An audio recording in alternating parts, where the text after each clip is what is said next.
Bueno, ya están por allí. Buenos días, buenas tardes, buenas noches, buenas madrugadas, donde quiera que estén. Muchas gracias por acompañarme. Esto es El Rey va Desnudo en su modelo de los jueves, que se llama Revista Semanal. Y les quiero agradecer que me estén acompañando, porque es bueno, ¿no? Así nos entretenemos. Aquí empiezan, hay muchos lugares del planeta donde no se está celebrando esto, pero pues aquí estamos empezando con los carnavales. Eh, Y entonces, bueno, los niños dejan de tener clases el día de hoy, comienza un desastre nacional que termina, pues, el martes carnaval, ¿no? Sí, el miércoles ya. El miércoles aquí se entierra la sardina, que es la, la mascota o la representación del espíritu carnaval, que hoy salió a la calle. Es una mujer, generalmente con muchísima chispa y gracia, que se disfraza de sardina y hace el pregón del carnaval y luego su testamento, porque ella muere cuando muere el carnaval el martes, y cuando se le entierra se lee su testamento, que generalmente es básicamente una crítica política feroz a todo lo que está mal en esta ciudad. Bueno, entonces es la historia por aquí, y espero que ustedes estén bien por allá, donde quiera que estén. Estamos a punto de cambiar este lema, fíjense, en tiempos de engaño decir la verdad es un acto revolucionario, porque el otro día se me ocurrió una idea que probablemente a ustedes les guste. No hay libertad si no hay verdad. Si no tienes derecho a conocer la verdad, no tienes libertad. La mentira es precisamente una forma de arrebatarle la libertad a la gente. Eh, entonces, decir la verdad no solo es un acto revolucionario, como dice este lema, que está tomado, si mal no recuerdo, de George Orwell, sino que decir la verdad es un acto liberador, es un acto que le permite a la gente conocer su realidad, por lo tanto incidir sobre ella. Cuando vives a punta de mentiras como las que te cuentan Donald Trump o Elon Musk o, o Putin o Orbán, Meloni, Abascal, Sheinbaum, Milei, Bukele, etcétera, pues no tienes en realidad libertad. Puedes tener libertades formales, pero no tienes la libertad realmente de decidir sobre tu futuro. Así que probablemente lo cambiemos. Quiero su opinión al respecto. Entonces, dejamos en tiempos de engaño decir la verdad es un acto revolucionario, o si no tienes derecho a la verdad, no tienes libertad, o si no hay derecho a la libertad, no hay libertad. Por ahí lo vamos a estar manejando. Bueno, como siempre, les tengo que pedir su apoyo, y más que nunca, las cosas están como están. En Patreon, que es el símbolo que está arriba a la izquierda, que pueden ser, que son aportaciones en metálico que nos hacen favor de hacer ustedes una vez al mes, y si no por PayPal, pues por una sola vez, una mano que nos echen ahí con los 400, 500 mil dólares que les sobran, pues aquí les daríamos un buen uso, un buen destino.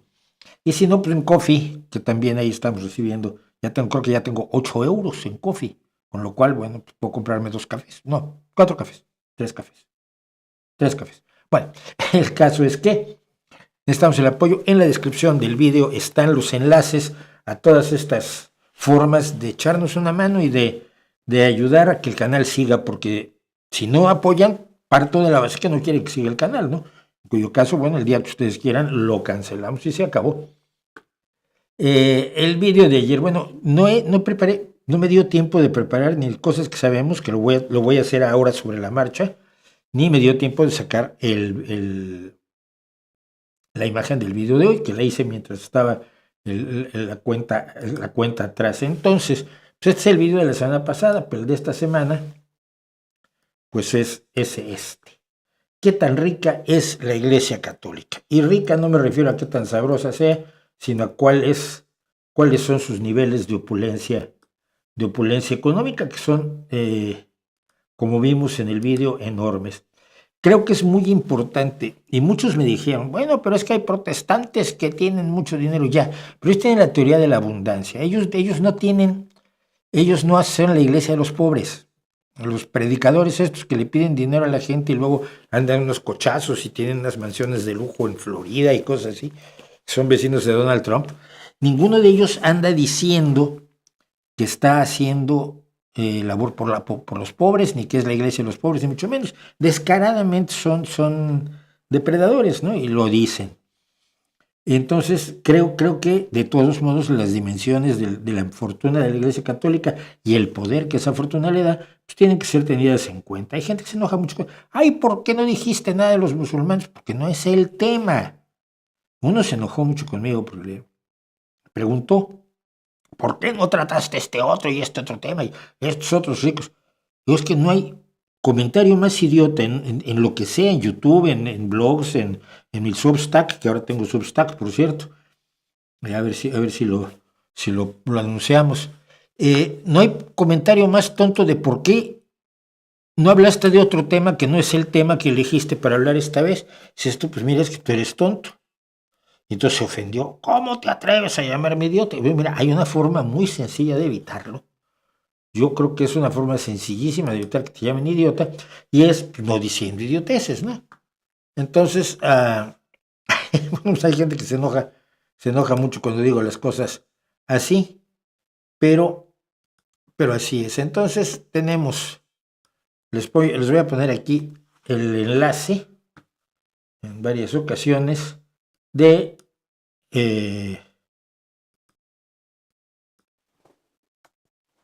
mi Substack para que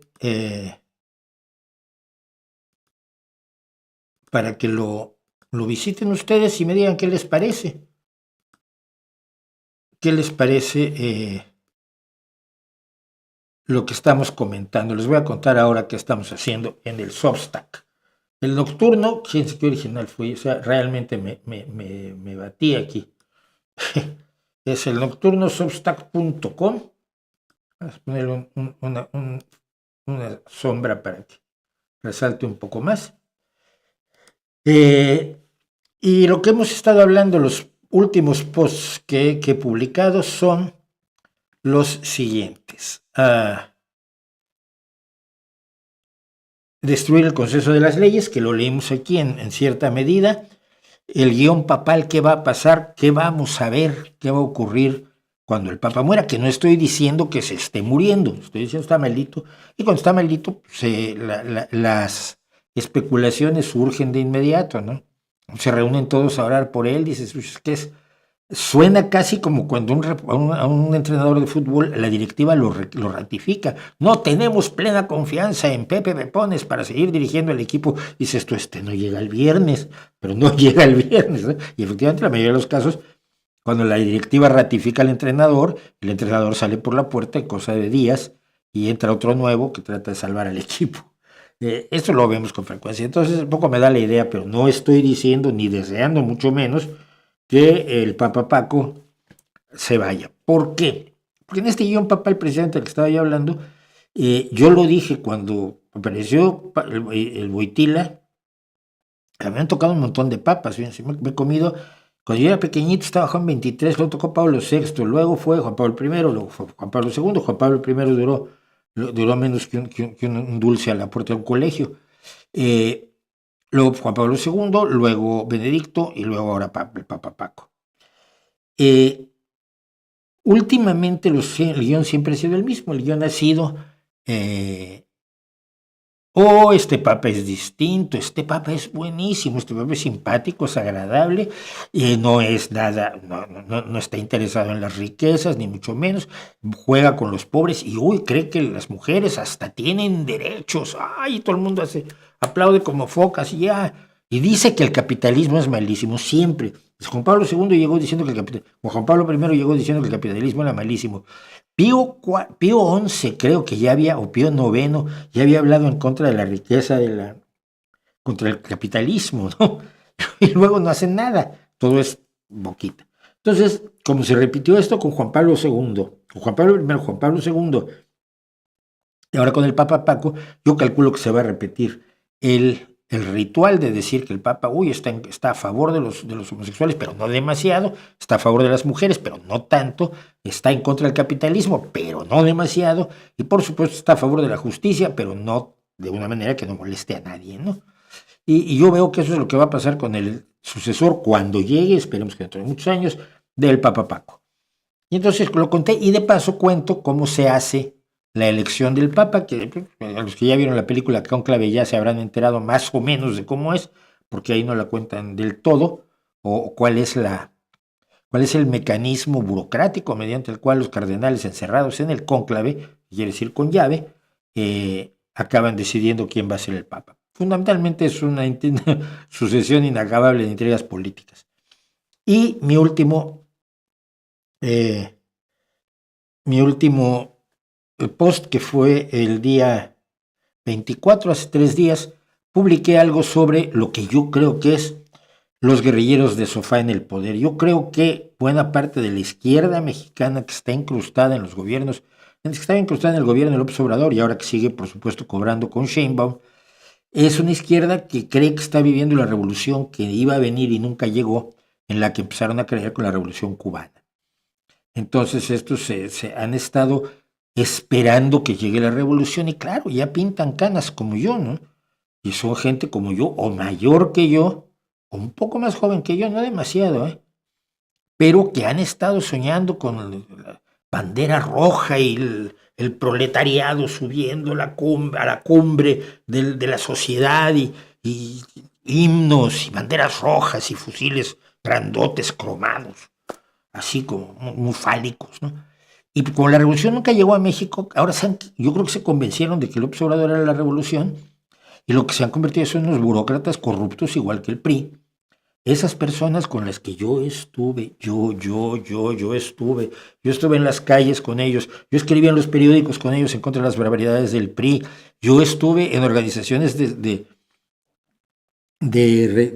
observación de elecciones, cuando nos quitaron a toda la izquierda las credenciales de elector, y yo fui a la casilla donde me tocaba votar como observador de una organización por la democracia que se hizo nada más para esas elecciones, y yo como observador fui y vi que pues ahí estaba yo, ¿no? Pero yo no podía votar, porque no tenía mi credencial de elector. Y en la tarde, cuando hice el segundo recorrido por las casillas electorales, ya había yo votado, imagínense. Les puedo asegurar que voté por el PRI, esto es más que evidente. Se habían robado nuestras credenciales para utilizarlas en algunas de las muchas formas que tenía el Partido Revolucionario Institucional de robarse las elecciones. Y me acuerdo exactamente qué día fue, pueden ustedes buscarlo. Es el día que le trataron de dar un golpe de Estado a Gorbachev. Es el día que Yeltsin se subió en el tanque. Y eso fue lo peor, cuando los observadores llegamos con nuestros resultados de la observación a la casa donde se había organizado esto, ahí en la colonia Roma. Nadie nos hacía ni puto caso, porque todo el mundo estaba viendo en la televisión lo que estaba pasando en Rusia, ¿no? Entonces fue bastante deprimente. Eso es de lo que he estado hablando y es cosas así de las que voy a hablar en mi Substack, al que están totalmente invitados. Bueno, ¿qué más? Ya me quemé 20 minutos, soy terrible. Bueno, vamos ya pedí apoyo, ya dije el vídeo. Y de cosas que sabemos, no sé qué vamos a ver hoy. Pero si me dan permiso, si no tienen mucha prisa, si tienen mucha prisa, pues lo siento, ¿no? Pero vamos a hacer, por ejemplo, la historia que será bueno. Bueno, ya que estamos en temporada de gripe, vamos a hacer,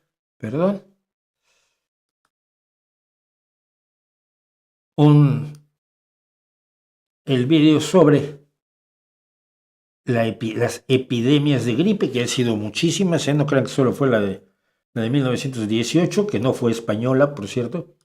Le pusieron gripe española porque solo en España se hablaba de ella, pero en el resto del mundo todo el mundo fingía que no había gripe porque estaban inmersos en la Primera Guerra Mundial. Entonces por eso le pusieron gripe española. Y esta foto efectivamente es de los pabellones de gente con gripe española, con la epidemia de gripe de 1918 que mató a millones de personas. Entonces es algo sobre las epidemias de gripe y bueno, ya cuando toque ponerlo verán que me hago un lío. Y entonces vamos a lo normal y corriente, vamos a dejar el Substack por si alguien lo quiere ir a ver todavía. Y vamos a ver qué nos están diciendo en sus comentarios. Dice, nos saludan. Esta pregunta me gusta. Dice, Bueno, Eduardo Irigoyen está muy contento porque Uruguay está en el lugar 15 de 167 países y es el único país latinoamericano que tiene una democracia plena. Pues sí, y desde hace mucho tiempo. Creo que Costa Rica sería el otro país que tiene una democracia plena, según indicadores de 2024 de The Economist. The Economist es enormemente serio, esto hay que decirlo. Evidentemente es una publicación conservadora, es una publicación que pretende la defensa total del capitalismo y del mercado libre, y etcétera, etcétera, pero es enormemente serio en sus aproximaciones y esto siempre me ha gustado. ¿Qué más me dicen? José Vendek cree que resulta imperialista que Donald Trump quiera los recursos naturales de Ucrania. José, es exactamente la definición de imperialismo.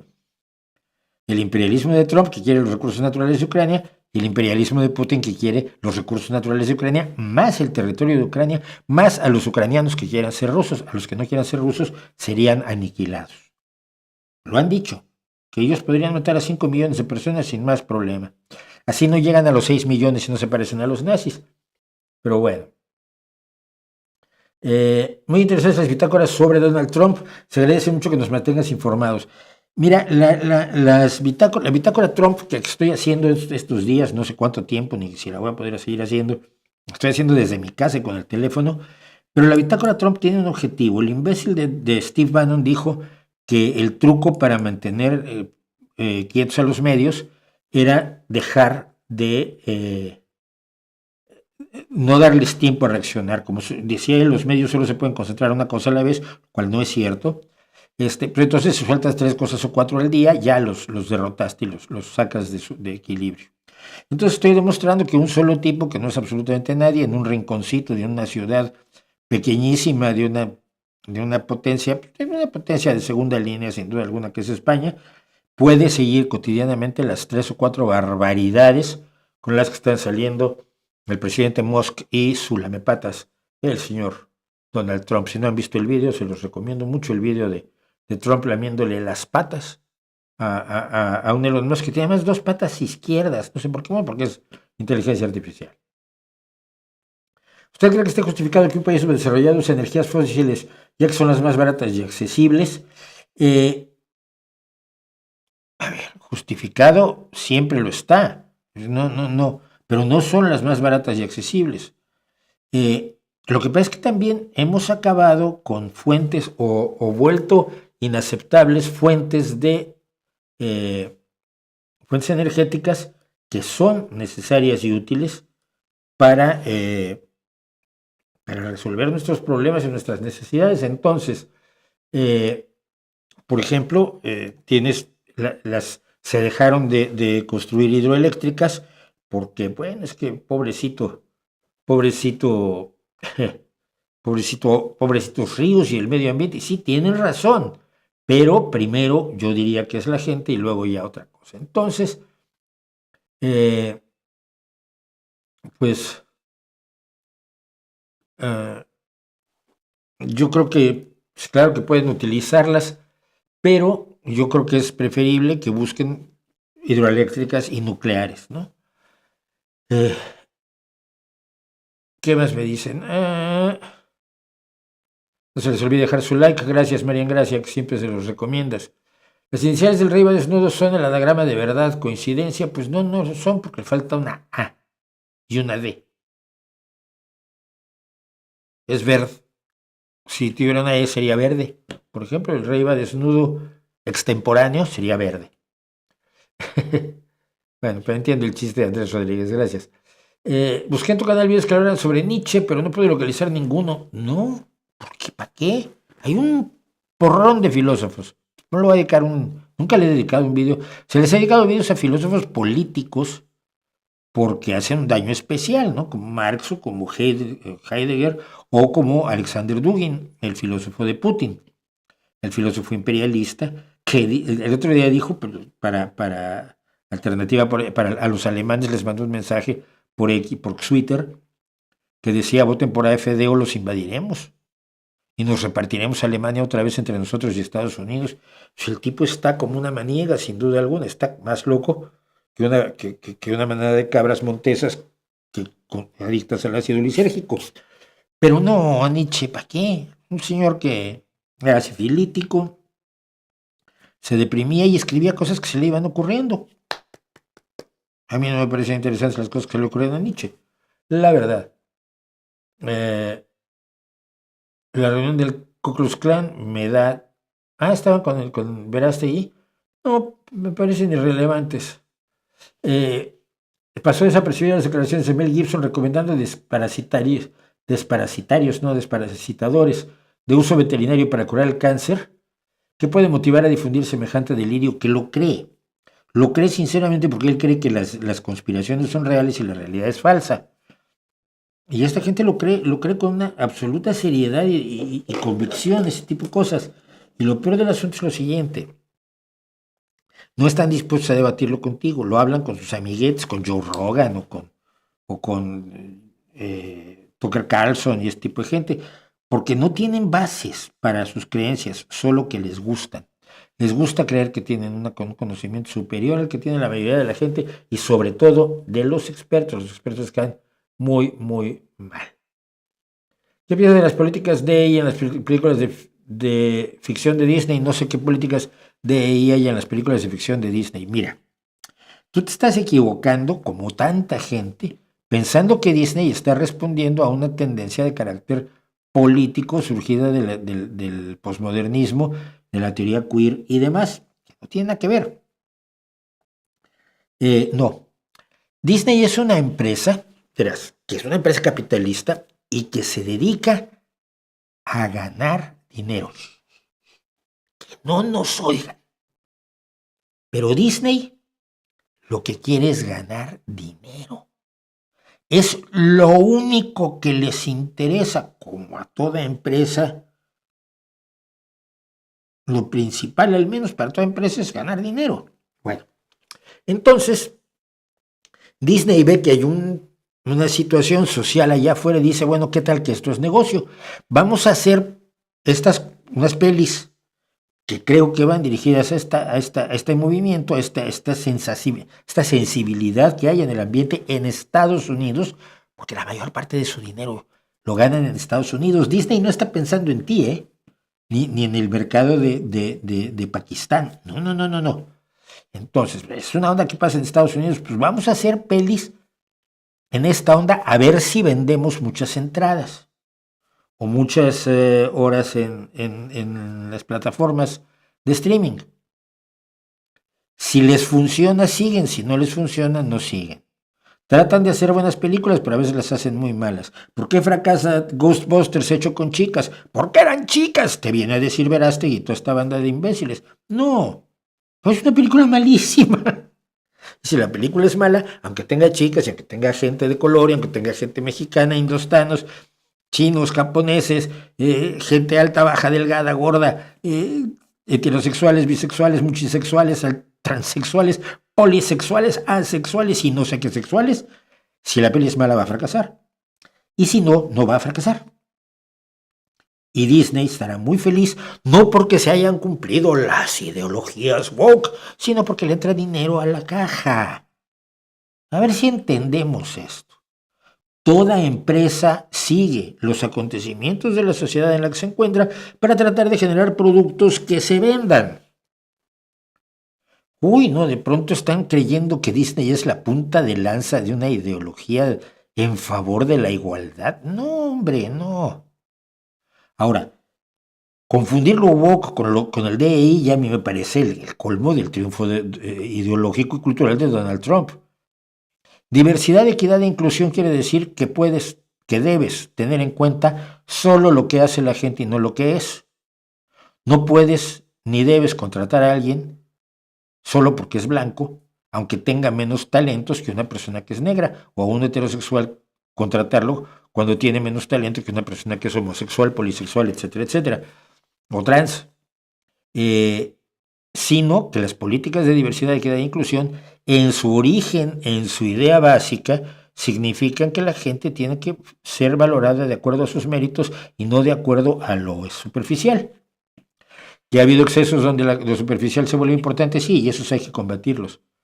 pero en sí la diversidad, equidad e inclusión no tiene absolutamente nada de malo. Pero ¿qué está haciendo Donald Trump? Presentarlo como, la agenda woke, y entonces ahora va a echar a todos los trans del ejército de Estados Unidos. Si son buenos o malos soldados, o tienen buena o mala puntería, o diseñan buenas o malas estrategias, o son buenos administradores logísticos en el movimiento de un ejército, o son buenos líderes de un batallón, de un comando, de lo que sea, da igual. Son trans, van para afuera. Y el día de mañana, todas las personas trans y muy probablemente todas las personas abiertamente gay serán echados de los trabajos del gobierno federal. Es la reinstalación de la discriminación sobre texto de luchar contra lo woke, que es de lo más vago que te puedas imaginar. Yo cometí el error de llamar woke a una serie de cosas que me parecen lo más estúpido y posmoderno de los movimientos sociales que hay a nuestro alrededor, ¿no? Pero no me he dado cuenta de que es una palabra que es totalmente vacía, totalmente vacía. Entonces, lo que hace Disney es necesario para ellos si les gana dinero, y si no les gana dinero es innecesario y lo dejan de hacer.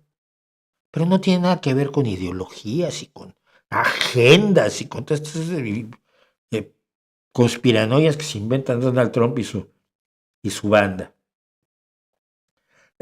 Otro amigo, Roberto Carvi, Marchilcus y Sindona, William Casey, director de la CIA.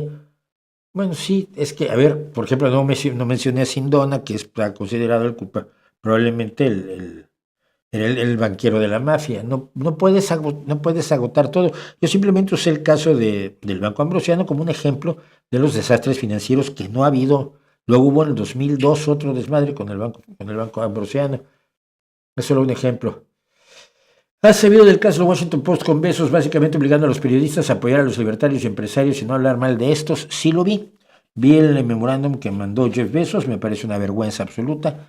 Fíjate que había 2 periódicos a los que yo estaba suscrito. No estoy suscrito a The Economist, que insisto que es bueno, aunque sea ideológicamente contrario a mí. No contrario, muy alejado de mis posiciones, pero son objetivos y nunca he leído nada ideologizado donde se distorsione la realidad en The Economist para favorecer sus puntos de vista. Pero yo solo tenía suscripción con el Washington Post y con New York Times. Y un poco durante la campaña, antes de que Bezos ordenara que el Washington Post no apoyara a Kamala Harris, antes de eso decidí cancelar mi suscripción con el Washington Post, porque no estaba yo conforme con la forma en que estaba llevando las cosas. Así que me da muchísimo gusto. Bueno, el Washington Post se convirtió ahora en Fox News número 2 y a los empresarios, a Zuckerberg, a Bezos, pues el caso de Musk es distinto por su hijo trans, pero Musk y Bezos van a hacer lo necesario para ganar más dinero y para no perder. Y entonces pues, van a estar del lado de Trump hasta que ya no les convenga. Así que me parece horroroso. ¿Crees que Siria iría hacia una democracia? El nuevo gobierno de transición bajo el Sahara parece dar algunas señales por su acercamiento a la Unión Europea y llamados a la unidad con la Conferencia de Damasco. Hay que aclarar qué es la Conferencia de Damasco. Es lo que se está produciendo es un diálogo nacional que tiene por objeto la redacción de una constitución en la que quepan todos los sirios. Bueno, te voy a contar lo que pasó respecto de esto. En el 14 de diciembre de 2024, un viejo diputado, bueno, no viejo porque es joven él, un diputado de Podemos se burlaba de un post, de otro tuit de Almudena, no me acuerdo qué, de Radio Televisión Española, que decía ella: os he hablado poco de lo extraordinario y fácil a la vez que está haciendo trabajar en Siria. Un sueño para cualquier periodista. Todo el mundo nos quiere hablar. Y bueno, ella estaba encantada porque con Bashar al-Assad no se podía hablar, ¿no? Y entonces Víctor Egio dice, y yo por eso lo guardé, porque yo soy muy obediente: guardad este post porque va a envejecer muy mal. Menuda semana de blanqueamiento de barbudos cortacabezas que llevan en RTVE los medios occidentales, porque como todo el mundo sabe, Víctor Egio es oriental. Víctor Egio es un nombre en chino mandarín. Bueno, la edad de oro del periodismo, oiga. Bueno, pues tengo 14 de enero, 14 de febrero, y ya vamos a 2 meses y medio. Y entonces yo preguntaba lo siguiente. ¿Cuánto tiempo más hay que...? Voy a ponerlo, mira, es más, voy a poner el tweet del señor este. A mí la gente de Podemos a veces me da mucha risa, ¿no? Y a veces me da una tristeza enorme. Entonces aquí está su post. Guardad este post porque me hace ser muy bueno. Entonces yo decía, volviendo a lo que estaba yo diciendo, ¿cuánto tiempo más hay que guardar este tuit del podemero Egio Víctor?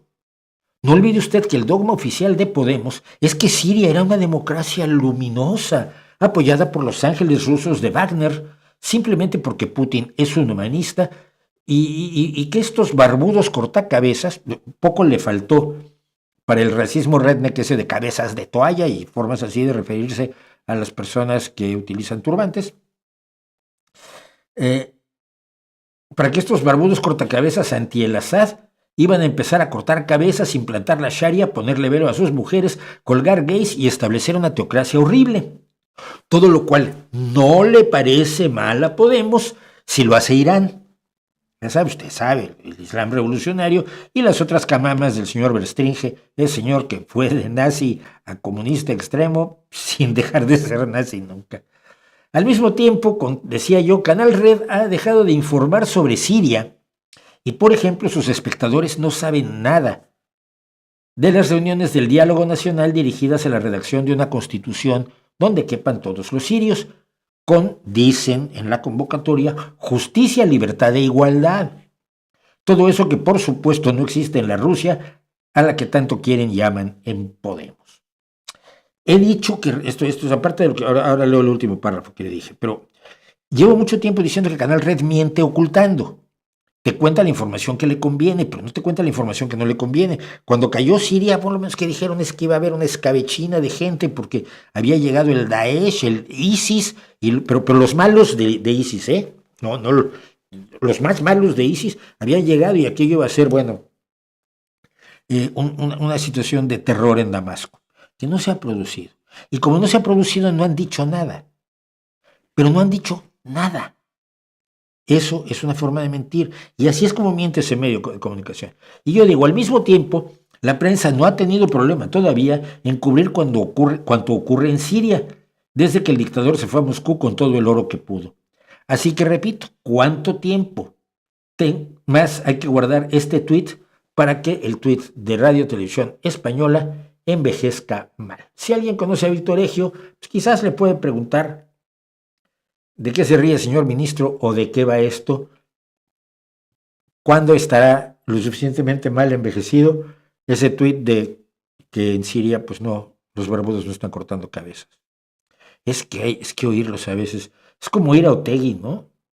El otro día Otegi hizo una serie de declaraciones brutales. No puede haber tantos inmigrantes en el País Vasco, perdemos nuestra identidad étnica nacional. Y dices tú, pero hijo mío, si suenas igual que el Ku Klux Klan. Y eso era neta, ¿no? Te digo nada más. Bueno, entonces, ya hablamos de eso y ahora vamos a hablar de lo que sigue. Decía, las denuncias contra su Alicia y vida cristiana, no sé nada al respecto. ¿Qué consideras puede pasar con esa situación de Ucrania? Me pregunta Maite Gómez. Y la doble cara de Trump en este conflicto ya no tiene una doble cara, tiene una sola cara, la cara de Putin. Me preocupa el delgado hilo que se puede reventar. Por favor, explíqueme. El punto es, mira, casi seguro estás en España o en América Latina. Tenemos el problema de que se ha presentado a Europa de manera incorrecta en América Latina, como una especie de apéndice de Estados Unidos, como una especie de cero a la izquierda, ¿no? Sin tener en consideración que la Unión Europea tiene una economía mayor o igual, esencialmente igual, décimas de punto. Una economía igual a la de Estados Unidos, que es una economía 9 veces mayor que la de Rusia. la de la Unión Europea. Y que a la hora de apoyar a Ucrania, como le aclaró Macron a Trump el otro día, Europa ha puesto el 60% de lo que se le ha entregado a Ucrania. Europa con una economía tal y Estados Unidos con una economía igual, y los dos supuestamente interesados estratégicamente en que no caiga Ucrania, Europa ha puesto el 60%, y parte de ello ha sido en donativos, no en créditos y préstamos y cartas de crédito. Entonces, yo creo que Estados Unidos puede recapacitar, y si no, como dijo el ganador de las elecciones en Alemania, Merz, el pasado domingo, Europa tiene que independizarse de Estados Unidos. Pero mira, es un buen momento y es un buen pretexto para contarles algo que les quería contar. Alguna vez conté cómo funcionaba la Unión Europea, pero ¿qué historia, cómo se llega a la Unión Europea? A lo que hoy es el organismo multinacional más ambicioso de la historia de la humanidad. Pues vamos a hacer un recorrido a través de una serie de hechos y datos de cuál es la historia de la Unión Europea. Bueno, para empezar, termina la Segunda Guerra Mundial, en la alianza con Rusia se hace humo inmediatamente, Rusia emprende su labor de transformar al comunismo a todo el mundo, y el resto del mundo se emprende la labor de no quiero. Y es que la forma de hacerlo de Rusia es evidentemente a través de la lucha armada y a través del financiamiento de grupos guerrilleros y la desestabilización de los países occidentales. Nos guste o no, por supuesto, Estados Unidos trató de hacer lo mismo en los países soviéticos. Sí, era una guerra, se llamó la Guerra Fría. Y muchos jóvenes hoy ya no saben que existió la Guerra Fría. Pero bueno, un ministro de finanzas francés, se llama Robert Schuman, dijo que Europa tenía que salir del ciclo de guerras en el que estaba metido desde hacía solo unos cuantos miles de años, 3.000 años, ¿no? Es decir, que vivía en guerra permanente. Creo que no hubo un día de paz. Y como guerra me refiero a guerra entre las potencias europeas, entre las grandes naciones o imperios que se iban sucediendo, porque el mapa de Europa que ustedes conocen hoy es un mapa reciente, recién inventado. Gran parte del centro, sobre todo de Europa, tenía fronteras distintas y cachos de Polonia que pertenecían a Alemania y cachos de Chequia de Alemania que pertenecían a Chequia o a Checoslovaquia. Existió un país que se llamó Checoslovaquia, otro que se llamó Yugoslavia, que ya no existen. Las fronteras fueron móviles en Europa constantemente, pero los distintos imperios, reinos y naciones o países o estados-nación que había, se la vivieron en guerra entre ellos, hasta mayo de 1945, cuando Berlín se rinde, cuando la Alemania nazi se rinde, y el 8 de mayo de 1945 finaliza la guerra en Europa, seguiría todavía hasta el 19 de agosto en el Pacífico Sur contra el Imperio japonés. El continente europeo estaba hecho polvo, había sido bombardeado, destruido, quemado, saqueado por unos y por otros. Sobre todo la zona este por los soviéticos y los alemanes, y la zona oeste por los alemanes, fundamentalmente, ¿no? Entonces, a Robert Schuman se le ocurre hacer una especie de Europa unida. Y tiene una frase que a mí siempre me ha gustado, dice: Europa no se hará de una vez, ni en una obra de conjunto. Se hará gracias a realizaciones concretas que creen, en primer lugar, una solidaridad de hecho.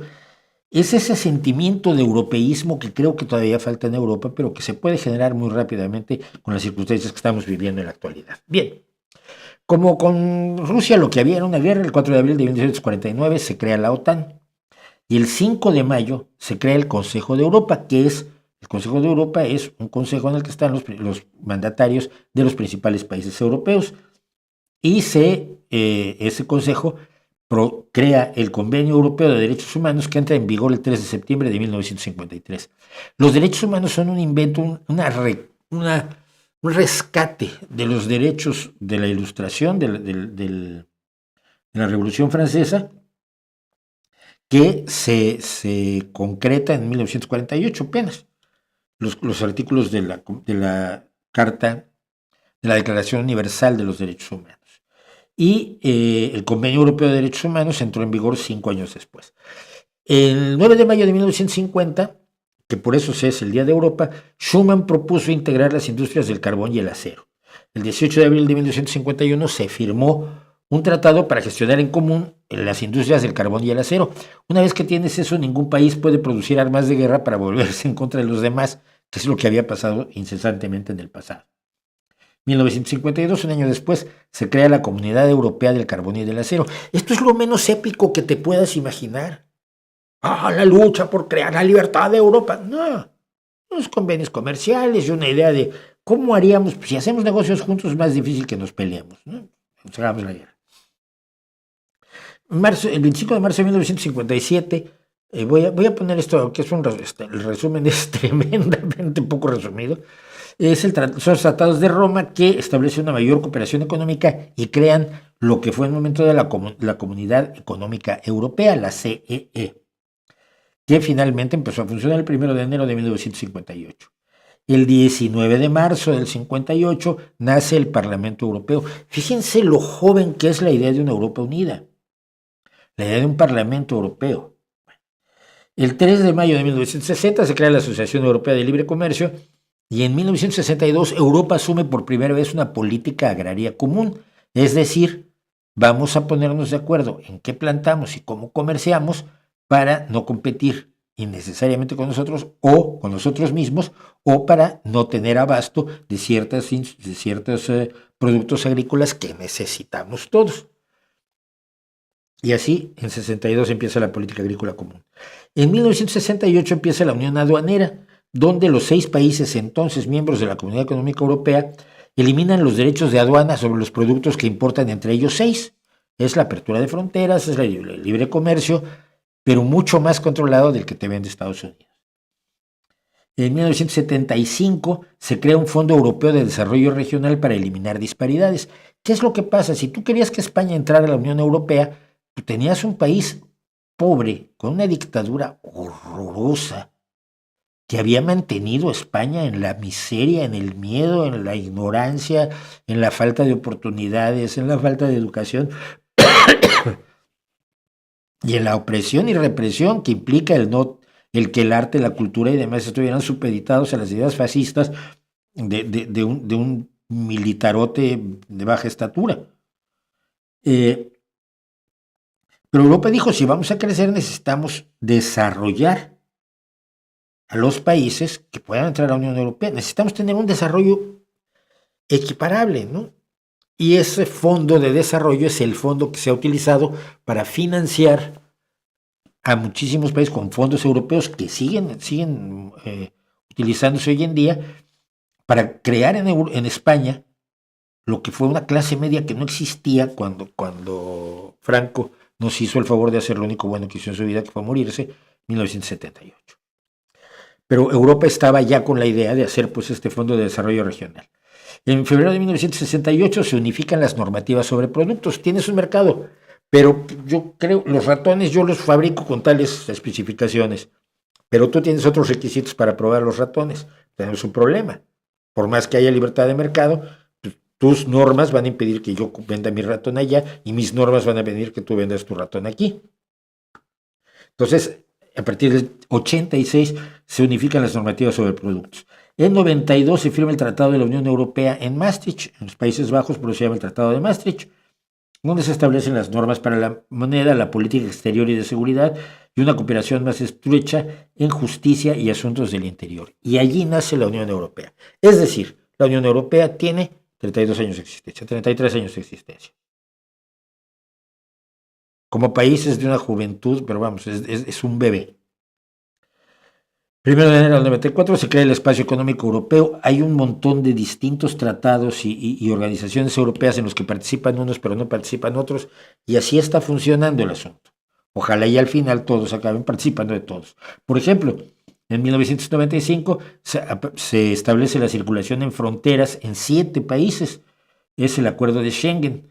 Hoy, en 2021, solo 26 años después, 26 países son parte del espacio Schengen. Es decir, yo como español, con mi identificación de español, puedo viajar por esos países sin necesidad ni de pasaporte ni de visas y puedo trabajar en ellos además.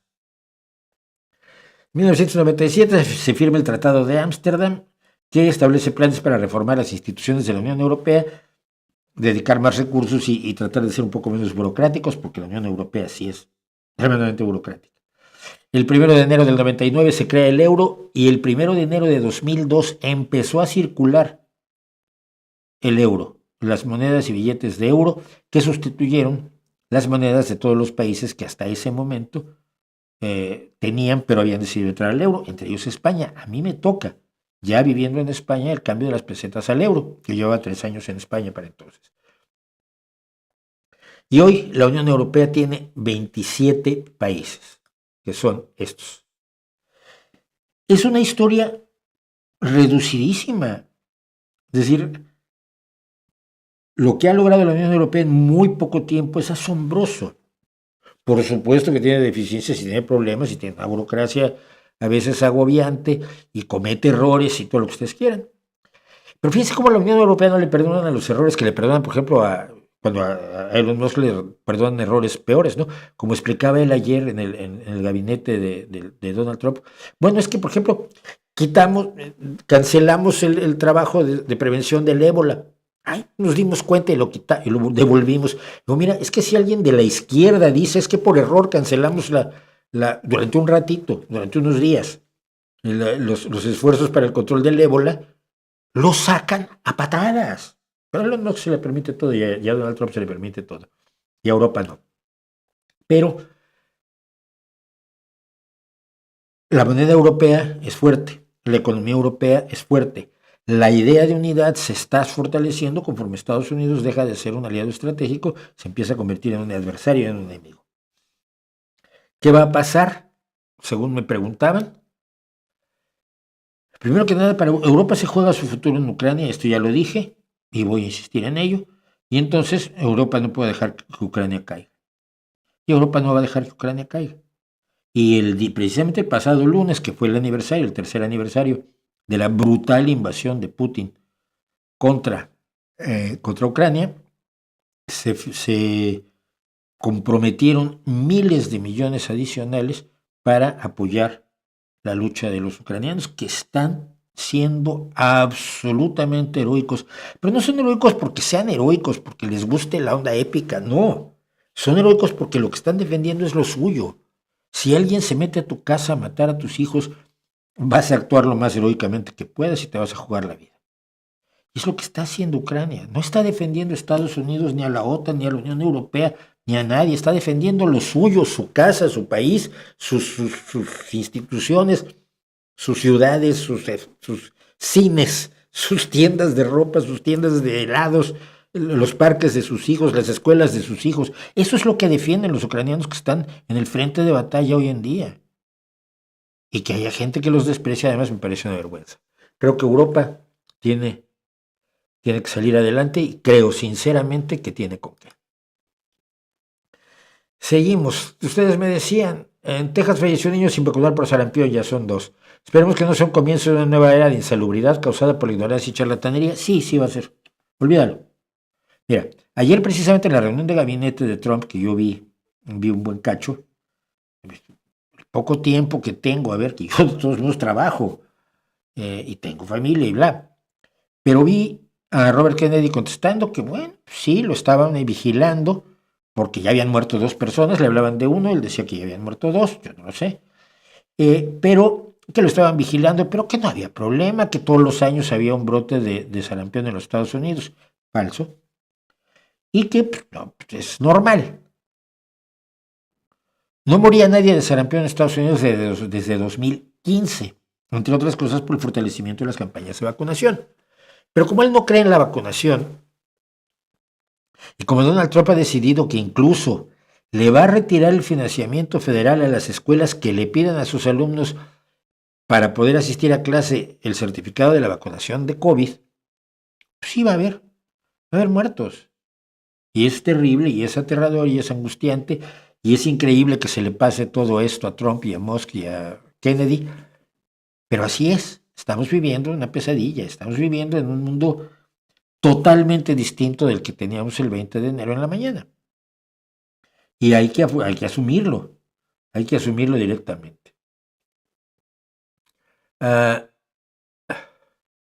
Estados Unidos ha retirado más del 90% de su cooperación internacional. ¿Cuál es su opinión al respecto? Que es estúpido. Y mira, no porque yo crea que, no solo porque yo crea que es obligación de los países poderosos ayudar al desarrollo de los países más vulnerables, como creo que las personas que tienen más dinero y más recursos tienen la obligación de ayudar a los más desprotegidos.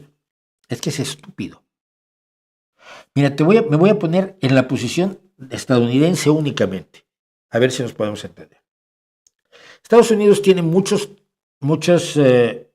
esfuerzos en política internacional, en ayudas de cooperación internacional por varios motivos. Primero, por el turismo, o por quizás un poco de sentimiento de culpa por su pasado colonial y brutal y de intervencionismo exagerado.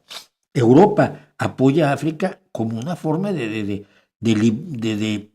lavar sus pecados en una África colonial que dejó destruida de una manera vergonzosa.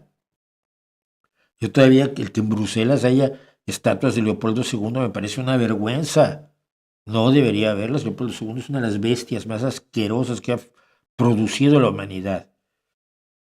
Pero el pasado colonial de Europa los avergüenza a los jóvenes de esos países hoy. En Holanda, los Países Bajos concretamente, que tuvieron el control de la trata de esclavos, de la trata transatlántica de esclavos, la Compañía de las Indias Orientales y la Compañía de las Indias Occidentales, dan más apoyo a los países del tercer mundo que nadie, porque sus actuales dirigentes y sus actuales ciudadanos están muy avergonzados del pasado brutal de lo que por otro lado fue la floreciente República de los 7 Países Bajos. Bueno, Estados Unidos no puedo decir que no tenga una visión altruista en parte, pero en otra parte, mira, el poder no solamente se da con el garrote, no solamente se da con el desembarco de marines o con el financiamiento de golpes de Estado como el de Pinochet o el de Videla. No, el poder también se da a través de lo que se llama el poder suave, que es la buena voluntad que puedes obtener de parte de la gente. Es como cuando una empresa hace una actividad comunitaria en beneficio de los niños y discapacitados de la zona. Sí, puede hacerlo de muy buen corazón, pero sabe también que eso le va a traer buena voluntad, incluso mejores ventas, mejor publicidad, mejor imagen de marca en la zona donde hace su trabajo en pro de los niños discapacitados. Eso se llama el poder blando. El poder duro es cuando te dan con el garrote en la cabeza. Y el poder blando de Estados Unidos depende mucho de cosas como USAID, de su trabajo con la Organización Mundial de la Salud, de lo que fueron los Peace Corps, que creo que ya no existen. En fin, es decir, hay una ventaja desde el punto de vista de imagen que te ayuda a tener, sobre todo si eres la fuerza más importante del planeta, porque lo sigue siendo, la fuerza cultural, económica, social del planeta. Bueno, pero hay una tercera razón, que es que tu seguridad y tus planes estratégicos en contra de tus enemigos dependen de la presencia que tengas en distintas instancias de carácter internacional para que tus aliados también sirvan de amortiguador en contra de tus enemigos. Sus enemigos eran Rusia y China fundamentalmente, hasta el 20 de enero. Desde el 20 de enero sus enemigos somos la Unión Europea y sus amigos son China y sobre todo Rusia. Eso es destruir la política internacional de los Estados Unidos que le ha permitido mantenerse como un imperio, incluso aunque desde los años 90 no haya invadido otro país, bueno, salvo Irak, pero que no haya emprendido otra guerra, que no haya dado otro golpe de Estado, que no haya sido lo que fue durante la Guerra Fría, porque la Guerra Fría estaba peleando contra Rusia, contra la Unión Soviética, aunque el escenario fuera Argentina, Chile, Bolivia, Uruguay, Paraguay, México mismo, ¿no? México no, porque los rusos entraron menos, la guerrilla era maoísta. Es decir, es la conveniencia de Estados Unidos el tener una presencia internacional de este tipo y es una tontería brutal abandonarla, porque es renunciar a todos tus planes estratégicos y renunciar a tu liderazgo mundial, no solo económico, sino cultural, político y social. Entonces, ¿es una estupidez? Por supuesto que es una estupidez. Juan Pablo I lo mataron, no es cierto, nadie lo sabe. Sí, se ha dicho siempre desde el primer día, pero no hay ninguna prueba de que hayan matado a Juan Pablo y menos a Juan Pablo I y menos que porque fue por tales y cuáles razones. No es cierto.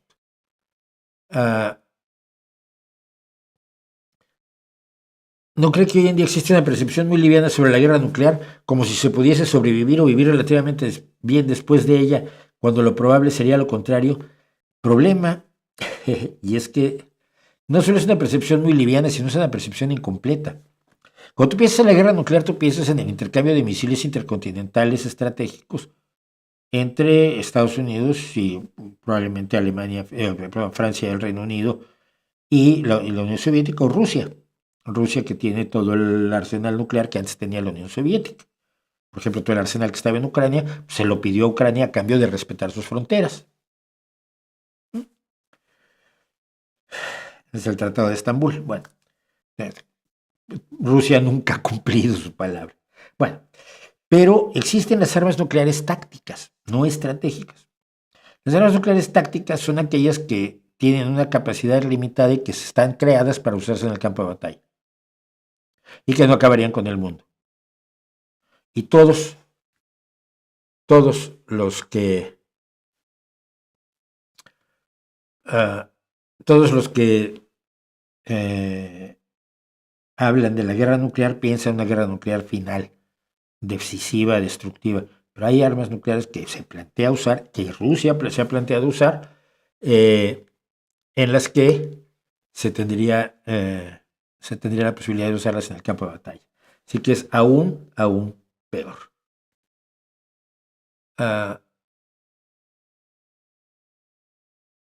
Es que, perdón, saltó esto.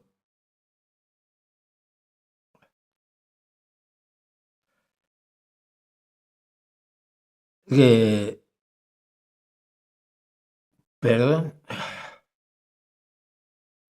¿Alguna vez entrado en una tanda? No. ¿La fe necesita la ignorancia como valor fundamental? Sí. En Argentina, brote de sarampión, 4 casos hasta el momento. Bueno, ojalá y no pase a mayores. Yo ya lo conté, yo tuve sarampión a los 31. ¿Por qué? Porque cuando yo era pequeño no había vacuna. Entonces nunca me vacunaron. Y mi mamá no tenía muy claro si había yo tenido sarampión o no. A los 31 años tuve algo, estaba yo muriendo y me tenía problemas respiratorios, me vio el neumólogo, pues no es que no tiene nada neumológico, y luego tenía problemas estomacales terribles, me vio un gastroenterólogo y pues tampoco tenía idea. Y un amigo mío que era cirujano ortopédico me vino a ver, me miró y dijo: tú no necesitas un neumólogo ni un gastroenterólogo, lo que tú necesitas es un pediatra. Y le dije: ¿de qué coño estás hablando? Tienes sarampión. Y efectivamente, tenía sarampión, estuvo a punto de matar, pero a punto de matarme. Es la vez que yo más cerca la he visto. Así que no te vacunes, que no te va a dar sarampión de niño, pero como te dé de mayor. Pero sí, tenemos, hay formas de detectar, por ejemplo, la presencia de sarampión o polio cuando analizas el agua potable o el agua de desecho de las ciudades para poder prevenir un brote. Es el tipo de gente al que está echando Donald Musk.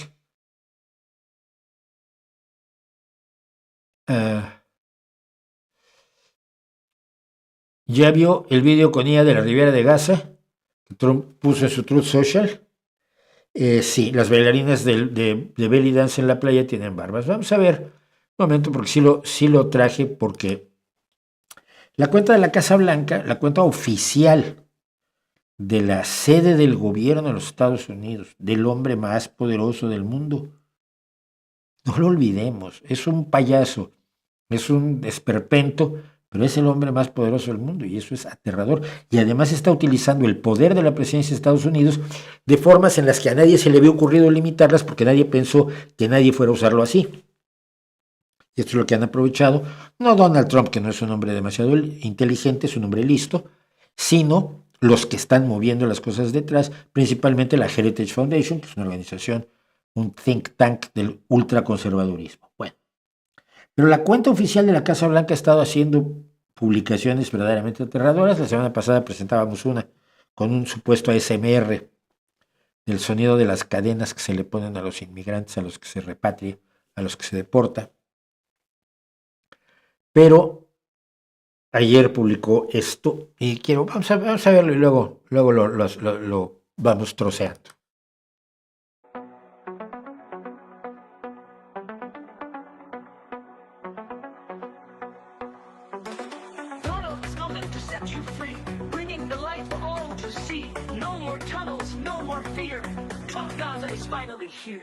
Trump Gaza shining bright, golden future, a brand new light.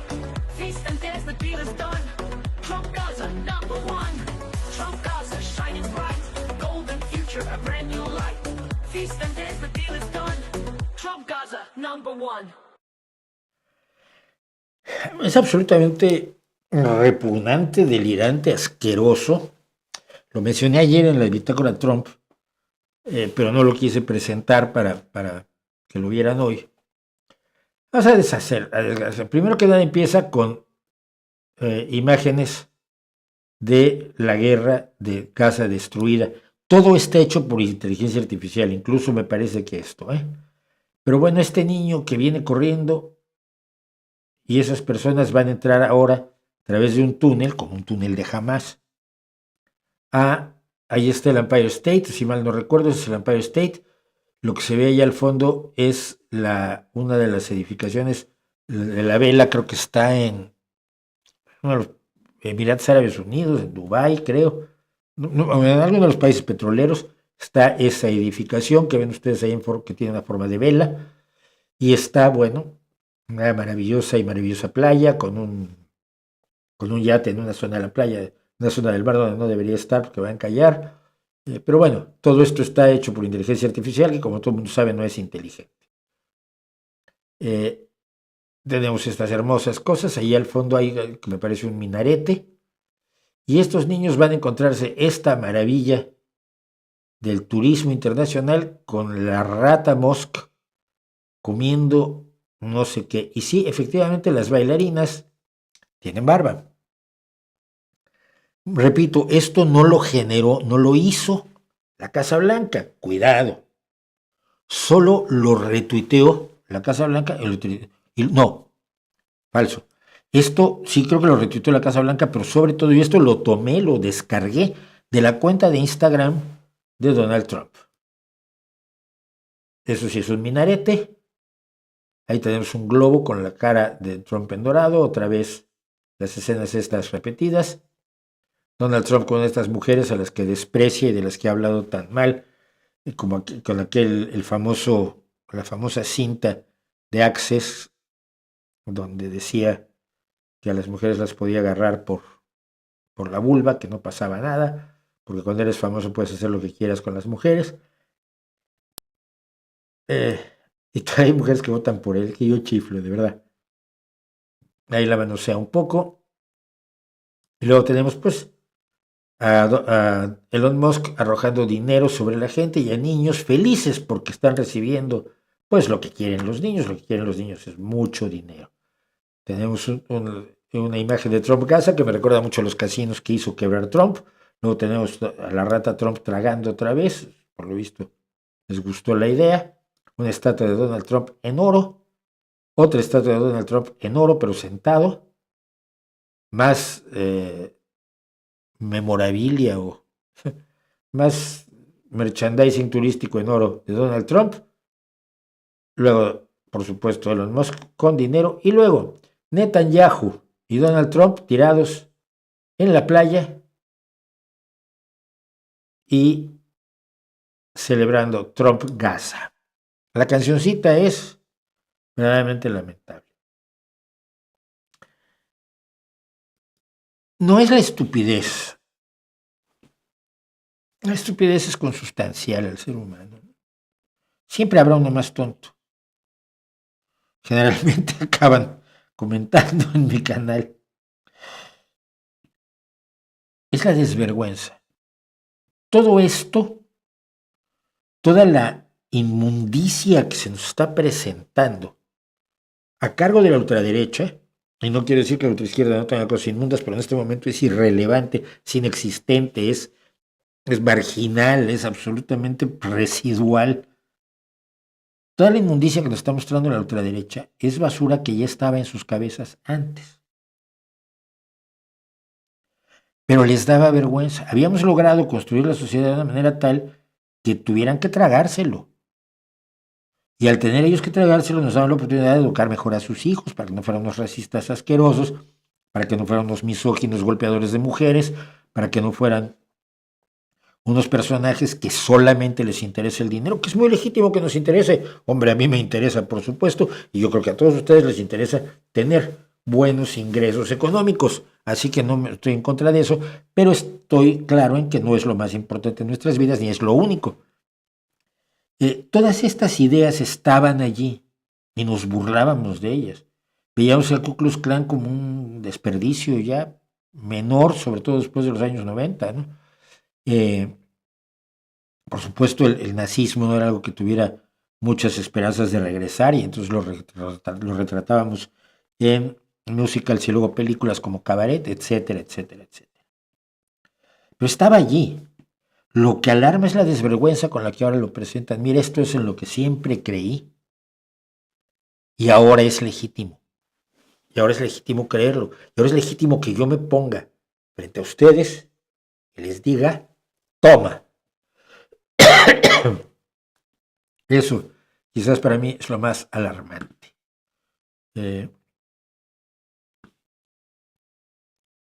Bueno, vamos a regresar a la normalidad. Son 8:15, ya qué barbaridad, esto va a una velocidad increíble.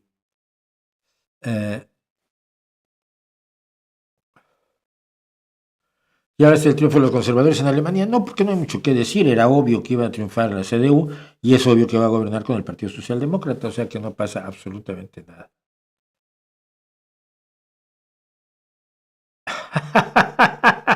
Qué bueno es este. No sabía que el hit de los Scorpions, Wind of Change, fue la única canción que no escribieron. Su hit más grande y fue hecho por la CIA. ¿Sabe algo? Que no es cierto. ¿Cómo se llama el cantante?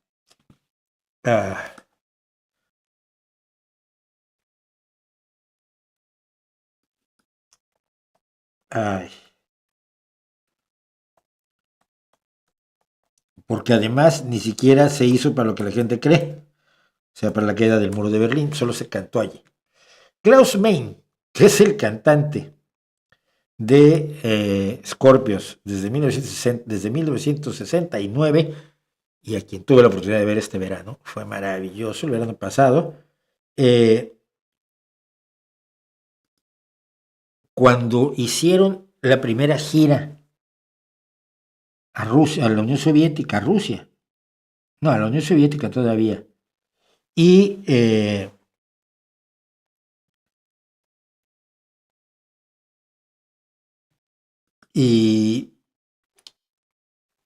vieron que las cosas cambiaban de una Unión Soviética de la que se sabía. Klaus escribió esta canción, pero es decir, yo me estoy imaginando a la CIA escribiendo una canción. Es como Alex Lora escribiendo una canción, o sea, no tiene lógica. Fue escrita íntegramente por el vocalista Klaus Meine. Después de que la banda visitara la Unión Soviética, primero Leningrado en 1988 y luego Moscú en 1998, como parte de la gira promocional de su disco Savage Amusement. Y por eso menciona cosas como Gorky Park, el Parque Gorky, que son los parques más bonitos de Moscú, según me dicen los que han estado allí, que yo no he estado. Pero por favor, la idea de que la CIA pudiera escribir una power ballad, una de las mejores power ballads de la historia del rock pesado, o del heavy metal, si quieren que los Scorpions sean heavy metal, a mí me da igual. ¿De dónde pueden sacar eso? Porque además te puedo garantizar esto. Pregúntale a quien te lo dijo cuáles son las pruebas que tiene. Acuérdense que la clave de todo esto en la vida es preguntar dos cosas. ¿Cómo lo sabe? Y puede probarlo. ¿Cómo lo sabe? Me lo dijo un señor en un bar. No lo sabes. Es una historia. ¿Puedes probarlo? Si no puedes probarlo, es estúpido.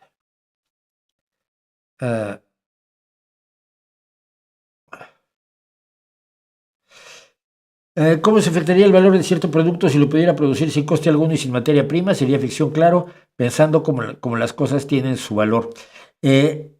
Busca un cuento que se llama Zapatos Marrones, del escritor estadounidense Theodore Sturgeon. Sturgeon así como Esturión en inglés, y Theodore como Teodoro, pero en inglés. Se llama Zapatos Marrones y ahí tienes precisamente la respuesta a esto. Y si no, busca la ciencia ficción económica de mi querido buen amigo Mac Reynolds.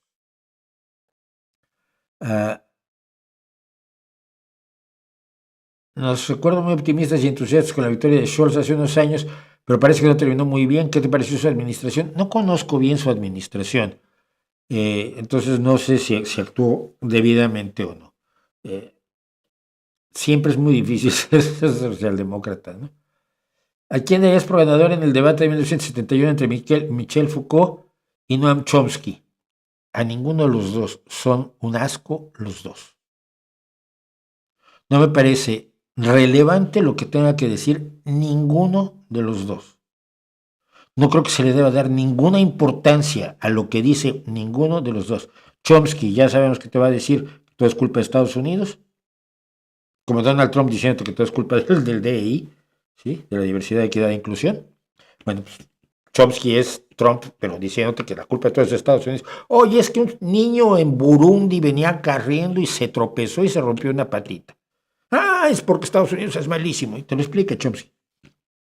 Y Foucault, porque tenía ideas bastante idiotas, esencialmente, sin contar con que era un señor con gustos sexuales, digamos, sumamente reprobables. Así que no le daría importancia ni le diría a nadie que viera eso.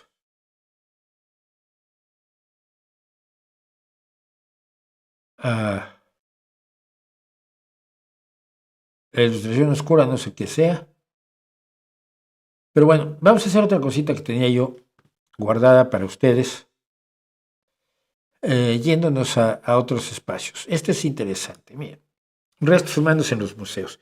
Acaba de ser un motivo de grandes titulares en los periódicos y en los informativos o noticieros españoles, la idea de que una momia de la cultura guanche fue retirada de los estantes, de las vitrinas del Museo de Arqueología y de momento está almacenada. La cultura guanche es una cultura que se desarrolló en la isla de Tenerife y, entre otras cosas, hicieron trabajos de momificación apasionantes.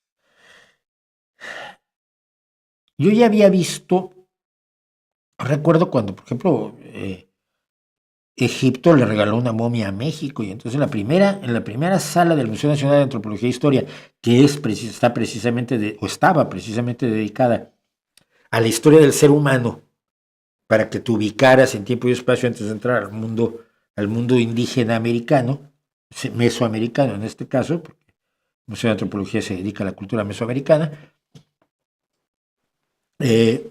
Había una momia egipcia y era una gloria tenerla, porque era la posibilidad de ver una momia en directo, que había sido regalo del gobierno egipcio.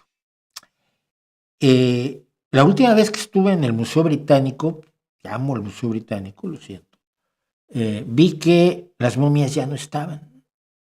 Las momias que se podían ver ya no se podían ver. Y me pareció que esto era una exageración basada en una buena idea. Y ahora que se ha desarrollado esto en España, pues me puse a ver de dónde había salido la idea. La idea salió de esta carta de compromiso para el tratamiento ético de restos humanos en los museos estatales, adscritos y gestionados por la Dirección General de Patrimonio Cultural y Bellas Artes del Ministerio de Cultura, que ya podían haberle puesto más cortito. Pero bueno, y esto pues lo dice el Ministerio de Cultura y nos dice que en las últimas décadas se produjo una evolución en la conceptualización y tratamiento de los restos humanos conservados en las instituciones museísticas. Este cambio ha trascendido su consideración exclusiva como objetos. Yo nunca los vi como objetos, pero bueno, y a ellos. De manera que en la actualidad se reconocen por tratarse de vestigios de personas fallecidas que fueron separadas de su contexto funerario, sagrado o doméstico. Ya empezamos con las palabras que no tienen nada que hacer en un análisis científico y serio de la realidad. Así como otros contextos derivados de situaciones de muerte accidental o violenta, dimensión por la que se recomienda un tratamiento específico y diferenciado de otro tipo de bienes. Ahí sí estoy totalmente de acuerdo, no puedes tratar los restos de un cuerpo humano como tratas un trozo de cerámica o una talla en madera. De acuerdo, hasta ahí sí. Pero el problema aquí es cuando se habla al final que el código deontológico que habla de los restos humanos dice que deben ser tratados con respeto y dignidad, totalmente de acuerdo, y de conformidad con los intereses y creencias de las comunidades y grupos étnicos o religiosos de origen. Y aquí sí estoy completamente, pero completamente en desacuerdo. Primero que nada porque hay un imperativo científico de conocimiento que va por encima de las creencias, intereses y creencias de las comunidades étnicas y grupos religiosos, grupos étnicos o religiosos de origen. Espérate. Y por parte de la carta se señala aquí en el último sobre la expresión de restos humanos en casos así como muy excepcionales, que no detalla cuáles son, pero dice, se tendrán en cuenta las declaraciones, intereses, prácticas y creencias de la comunidad o grupo étnico o religioso de origen, no mostrándose los restos cuyas comunidades se opongan a su exhibición. ¿Sabes qué? Que si yo el día de mañana soy objeto de una exposición museística, no tengo planeado quemarme, pero digamos que mis cenizas, en una urnita así, bonita, que la abres y suena música de los Beatles, va a ser presentada en un museo. Y mi comunidad de origen, que es la de mexicana, o si quieren la de Gijón, me da exactamente igual, va a decir que sus creencias religiosas le impiden que mis cenizas, que no tengo ninguna creencia religiosa ni nada que ver con las tonterías en las que creen la mayoría de las personas que me rodean, que son católicos, tanto en México como en Asturias y en España en general, que no se muestren porque esas personas tienen potestad sobre mis restos. No, ¿por qué van a tener potestad sobre mis restos los que viven en México o en Asturias dentro de 100 años y son católicos?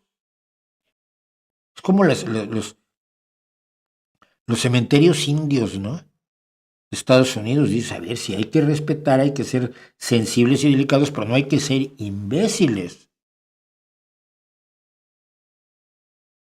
Queremos respetar a las culturas que fueron víctimas de coloniaje, de salvajismo, de explotación, muchas veces de esclavitud y servidumbre, y por supuesto que hay que hacerlo, pero en lo relevante, no en lo cosmético, no en lo verdaderamente superficial. Y te voy a decir por qué. Todos estos restos han sido tratados de una manera enormemente respetuosa, y si no, deben ser tratados de manera mucho más respetuosa. Pero que es importante que un joven que va a un museo vea el resultado de la momificación, por ejemplo, o los restos de una trepanación de cráneo que empezó a curarse y que nos presenta datos, misterios o cuestiones interesantes sobre cómo se hacían las trepanaciones para que alguien soportara que le sacaran un círculo de hueso de este tamaño del cráneo y sin embargo sobreviviera y el hueso empezara a cicatrizar y empezara a generar nuevos osteocitos. No, eso solo lo deben estudiar los médicos. No, yo creo que un joven debe ver esos restos o debe ver restos, por ejemplo, de cabezas, de cabezas alargadas por deformación craneal, que fue costumbre en muchos pueblos, sobre todo hispanoamericanos, ¿no? Los mayas, hasta mediados del siglo, finales del siglo XIX, todavía se deformaban el cráneo. Yo creo que ver uno de esos cráneos y saber lo que estás viendo ayuda a que no llegue el imbécil de Maussan o el señor Iker Jiménez a decirte que esos cráneos son un misterio y probablemente son de extraterrestres. Es decir, representa un conocimiento real el acercarse a ciertos restos humanos o ver los efectos de la sífilis en los esqueletos. Bien, dicho eso, te voy a decir que hubo dos casos que yo entiendo que están tratando de equiparar con la exhibición de otros restos humanos en museos arqueológicos donde tienen motivo y razón de estar. Y son estos dos casos. Mira, el primero es el de la señora Sara, le pusieron Sara, Sartier, debería llamarse Bartman, una mujer hotentote, que además es un nombre denigrante que los holandeses le pusieron a un grupo, a los africanos, a los surafricanos, cuando colonizaron Sudáfrica. Y esta mujer fue convencida por la enorme esteatopigia que tenía. La esteatopigia es la enorme acumulación de grasa en los glúteos que se exhibiera en Europa. Finalmente aceptó exhibirse en Europa, al principio voluntariamente, pero luego parece que no tan voluntariamente. Era una curiosidad, o por supuesto hubo científicos que la estudiaron, pero sobre todo pues era una exhibición morbosa de su esteatopigia. Cuando murió, su esqueleto fue exhibido junto con un molde completo de su cuerpo que se había hecho, que los moldes, por cierto, están excluidos de la carta compromiso a la que estamos haciendo alusión. Llegó un momento en que se robaron el cráneo, finalmente le devolvieron el cráneo, se exhibió el esqueleto, se hizo negocio con el esqueleto y finalmente, después de muchas gestiones, en 2002 fue enterrada en Sudáfrica, en la zona que más o menos creen que de allí procede, porque no hay un registro ni una cadena de custodia de esta pobre mujer de Sarchie Bartman. La otra mujer que vemos a la derecha es Julia Pastrana, una mujer que nació en Sinaloa en 1834 y que murió en 1860 a los 26 años de edad. Ella tenía hipertricosis terminales, que quiere decir que tenía vello en todo el cuerpo, los casos de los llamados hombres lobo o niños lobo mexicanos y de otros lugares, y rusos también, han sido famosos incluso en los espectáculos de freaks o de gente que no es como los demás, que son como los demás, excepto en su aspecto, ¿no? Pero aparte, Julia Pastrana tenía algunas otras enfermedades, entre otras, una hiperplasia gingival, o sea, una hiperplasia de las encías que modificó el aspecto de su rostro. Aún así llegó a tener un hijo que no pudo vivir más que 3 meses, que tenía los mismos problemas que ella y que fue conservado. Cuando ella murió, fue no momificada, taxidermizada. Y el cuerpo taxidermizado, pequeñito, por cierto, esta mujer y su hijo se estuvo exhibiendo durante 100 años casi por todo el mundo. Y fue propiedad de diversas personas y era vergonzosa la forma en que se exhibía el cuerpo de Julia Pastrana, la mujer mono, como le llamaban, con absoluta falta de sensibilidad. Parece que era una mujer además inteligente y amable. Y no fue sino hasta 2013 cuando, por las gestiones de un montón de gente, fue enterrada en Sinaloa, más o menos en Sinaloa donde había nacido. El trato que se les dio a estas dos mujeres es absolutamente vergonzoso. Es aterrador y por supuesto es una lección para no volverlo a hacer. Pero no tiene nada, absolutamente nada que ver con la exhibición de otros restos humanos que se hace de manera totalmente ética, respetuosa y clara y educativa y formativa en museos arqueológicos serios. Creo que el brochazo de igualdad, la brocha gorda con la que se ha manejado esto, es vergonzosa y es errada, porque se devuelve a la oscuridad algo que debía estar a la luz, generando además en los jóvenes, que son los que pueden ser los espectadores que más se benefician de conocer este tipo de restos, generando en ellos el morbo, precisamente por el aspecto de una momia, por el aspecto de un cráneo con restos, con los efectos de la sífilis, etcétera, etcétera. Todas las formas en que pueda ser. Hay un museo en Londres, precisamente, no me acuerdo ahora cómo se llama, seguramente me lo recuerdan ustedes ahora, y luego aparecerá aquí el letrero. Hay un museo que es un museo solamente de restos humanos, de esqueletos, donde está, creo, el esqueleto del hombre elefante, donde hay todo tipo de deformaciones o de especímenes médicos que uno puede visitar y que es interesante e importante visitar, creo yo, porque saca de la oscuridad a la luz cosas que todos debemos saber y conocer. Y no se puede sacrificar el conocimiento en base a un respeto mal entendido, atribuyéndole a los que hoy viven en tal lugar la potestad sobre los que allí vivieron en el pasado. Porque no es de ellos. No sé si me explico. Voy a caer muy mal con esto, ya lo sé, pero me da igual. Así que vamos a nuestras cosas que sabemos del día de hoy, pero me van a tener que aguantar lo siguiente. Un segundo. La televisión es probablemente años después trabajando.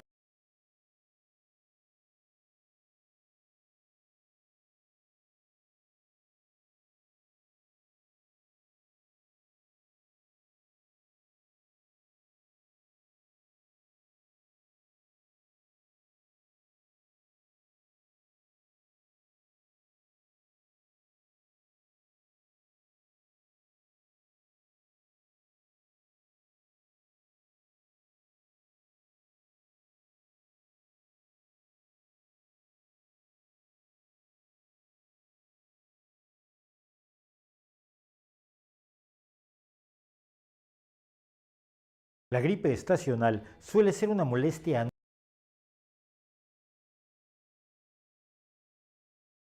Ahora fingimos que volvemos y decimos, ¿y ahora? Y ahora vamos a ver nuestras cosas que sabemos, en esta ocasión dedicada a las epidemias de gripe, cuando la gripe no es solo un poco de moqueo y una garganta irritada, sino que es el precio de la vida. La gripe estacional suele ser una molestia anual que pagamos como un impuesto inevitable. Pero de cuando en cuando, la gripe se puede convertir en uno de los peores genocidas que ha conocido la humanidad.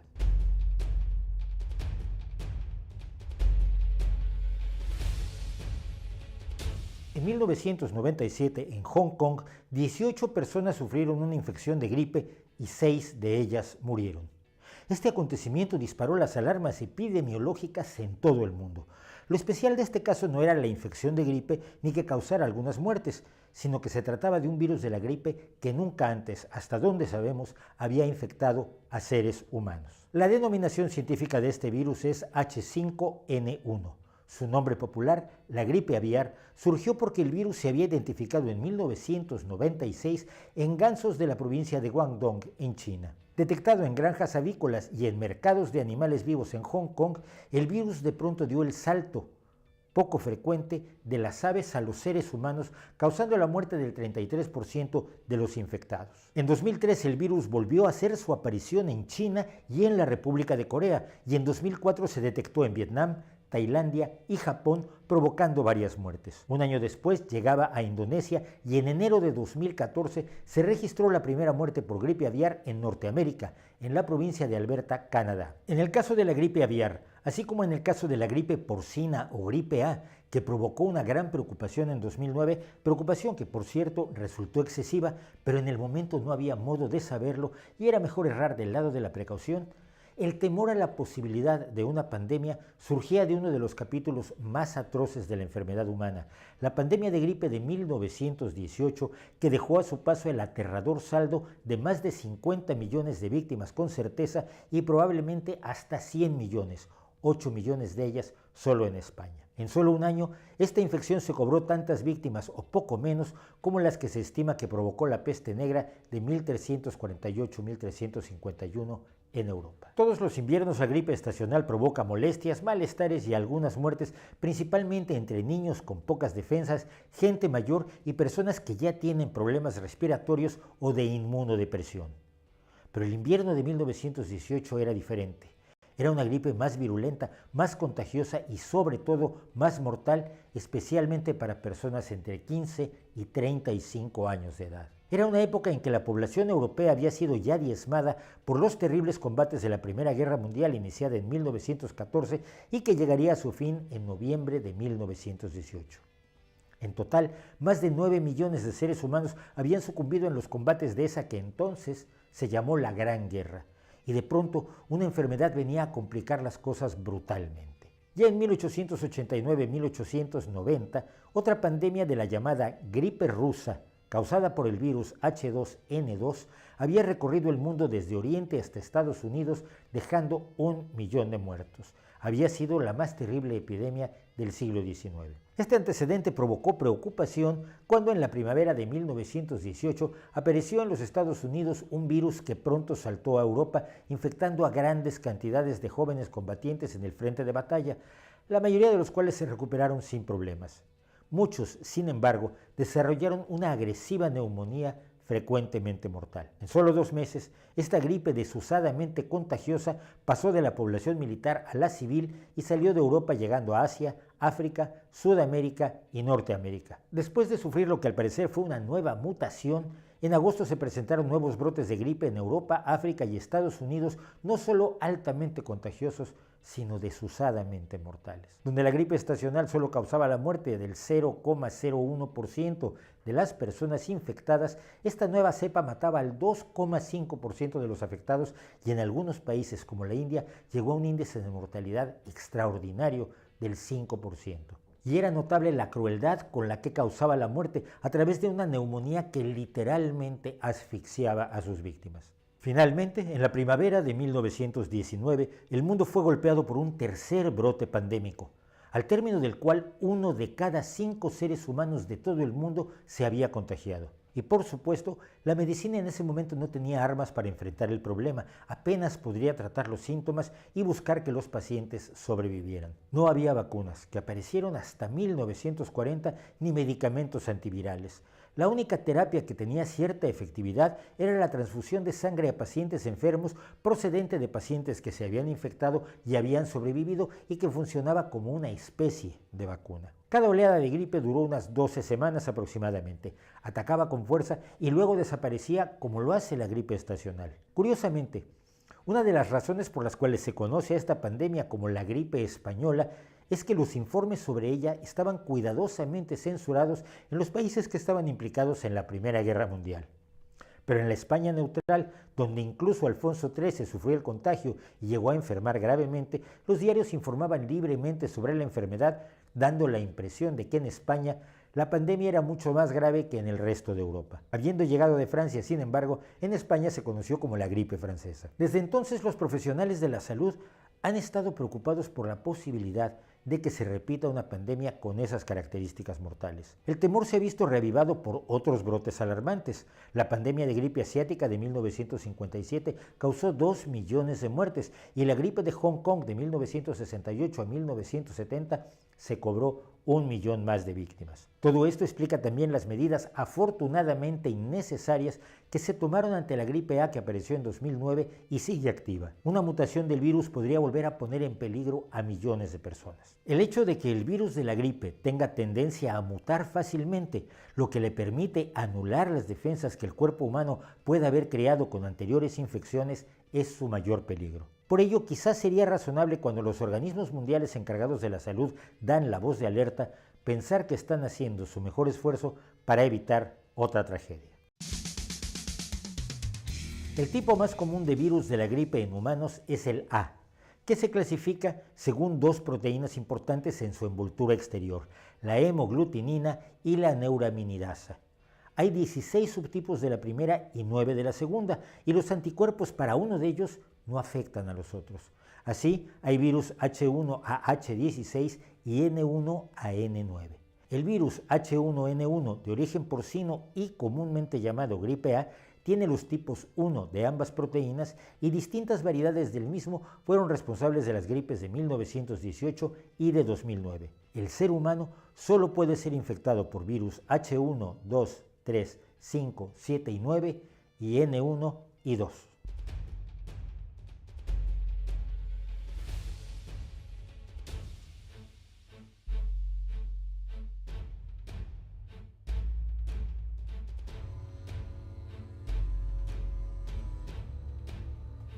Pues esto fue las gripes mortales, las epidemias de gripe que hemos vivido y las epidemias que podamos vivir en el futuro si el señor Kennedy sigue al frente en Estados Unidos, porque tanto imbécil lo va a copiar en el resto del mundo.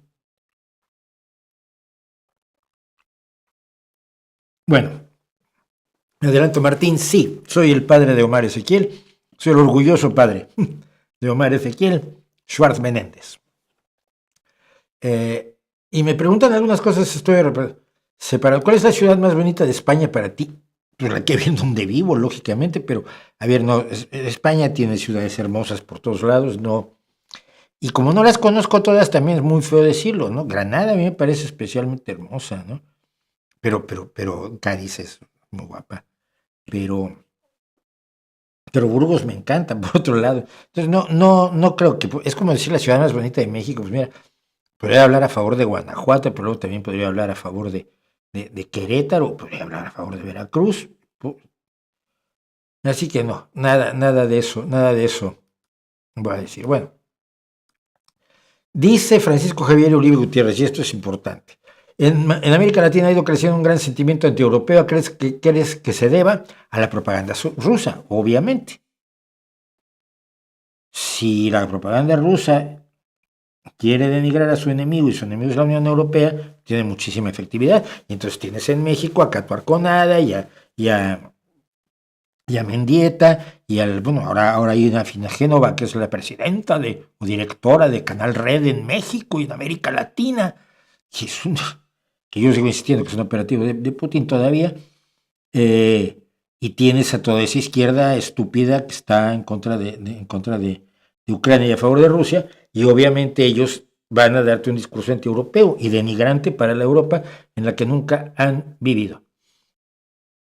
Ya va a llegar en TikTok a 1000 seguidores. Mira, no he visitado mi TikTok y tengo que cambiar. Tengo que cambiar el enlace. El enlace que está en todos los vídeos está mal. Bueno. Dice Rebeca Olivares, expresarse así de no a ser muy atrevido de su parte, creo. No. No hay ningún atrevimiento en patear a un filósofo, hija mía. De verdad. ¿Qué hay?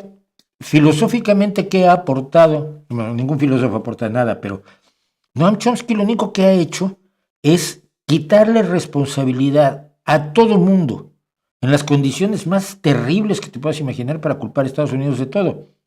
Y eso empieza cuando de los campos de la muerte de Camboya, Kampuchea en aquel momento, cuando Pol Pot y los Jemeres Rojos aniquilan a cientos de miles de sus compatriotas por ser ideológicamente incorrectos, Noam Chomsky publica que esto es una mentira, que es propaganda de la CIA, que no es cierto, que los Jemeres Rojos nunca van a hacer esas barbaridades, pero que claro, él siempre ha creído que la CIA hace toda la propaganda del mundo, que hace mucha, pero nunca ha creído que Rusia hiciera que la Unión Soviética hiciera ninguna propaganda, nunca protestó por los gulags, nunca protestó por nada, y siempre dice exactamente lo mismo. Siempre.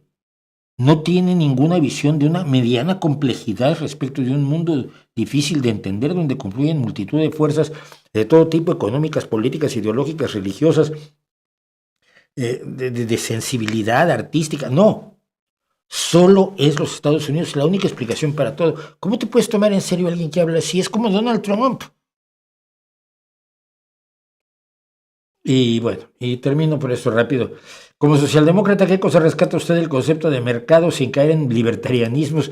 Me pregunta Juan Magno. Pues rescato la capacidad que tiene de generar innovación y riqueza. Es decir, la competencia y un mercado razonablemente libre, no un mercado libre como lo quiere Milei, sino un mercado razonablemente libre, regulado, ordenado, como cualquier otra cosa del mundo, tiene la capacidad de generar innovación y riqueza. Y yo creo que el ser humano tiene que aprovechar esa innovación y riqueza. Todas las partes positivas que pueda tener la libre empresa y el libre mercado están siempre acompañadas de todas las cosas malas que puede tener, que es lo que hace un gobierno razonable y un socialdemócrata razonable: potenciar lo positivo y tratar de regular para impedir que se exprese lo negativo, la explotación, los monopolios, el abuso del medio ambiente, el engaño a los proveedores, todo lo que puede ser enormemente malo y maligno del poder que te da ser un empresario, ¿no? No creo que sea tan difícil. Yo no creo que sea tan difícil. Pero el otro día mi hijo me preguntaba, ¿no? ¿Qué opinas de los emprendedores? Yo, pues, me parecen maravillosos. Digo, acuérdate que yo no soy enemigo del capitalismo. Soy enemigo de lo que puede hacer el capitalismo si no lo controla la sociedad. Pero que es lo mismo que puede hacer un automóvil. Si tú decides que eres libre y no tienes semáforos, si no haces caso de los sentidos de las calles y de los pasos de peatones, porque tú eres libre, el daño que puedes hacer es mucho mayor que las extraordinarias posibilidades de transporte que te da tu automóvil.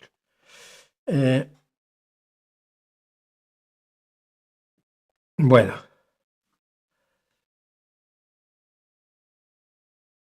Ya en la misma historia, vamos a meternos en todos los líos.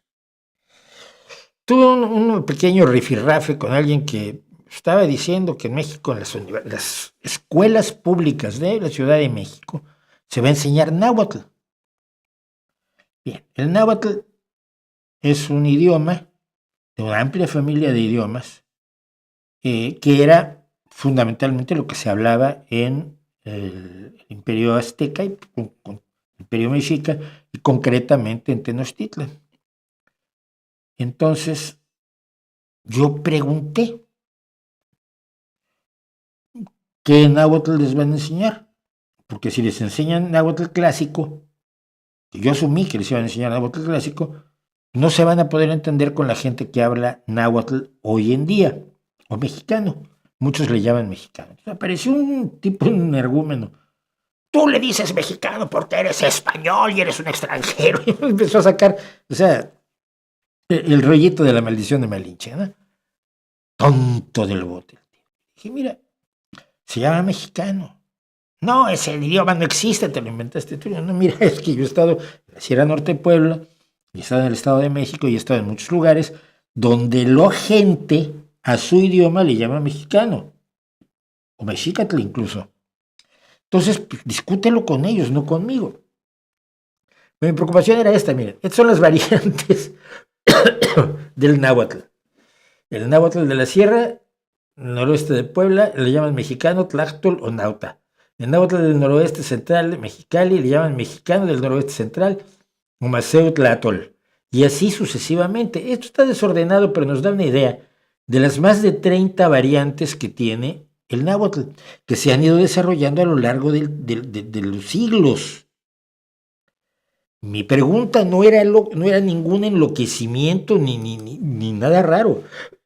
Era, ¿cuál variante le van a enseñar a los niños? Porque alguien, la semana pasada incluso alguien me preguntó, creo, o fue en Twitter, ya no sé. Me preguntó, oye, ¿qué te parece que se enseña náhuatl? Digo, hombre, si vives en alguna de estas zonas donde se habla náhuatl o mexicano, o mexicatl, o tlatol, o tactol, pues es importantísimo, porque si no lo aprendes no te entiendes con la gente. Y sobre todo que el idioma es una forma de protección del indígena mexicano que ha sido aplastado primero por los aztecas, luego por los españoles y luego por los compañeros, sus queridos compatriotas mexicanos, que los mantienen en la misma miseria que estaban el día de la independencia. en la misma miseria que estaban en el día de la independencia, por si no se entendió. Entonces, a mí me ha pasado de estar con un grupo de tzetzales, tzeltales o tzotziles, no me acuerdo, en la sierra perdón, en la selva chapaneca, cerca ya de la zona de Marqués de Comillas, ahí donde Tarzán perdió el cuchillo, y estábamos hablando con ellos y entonces tenían un traductor. Entonces yo decía cosas y el traductor traducía. Creo que era la tzotzil.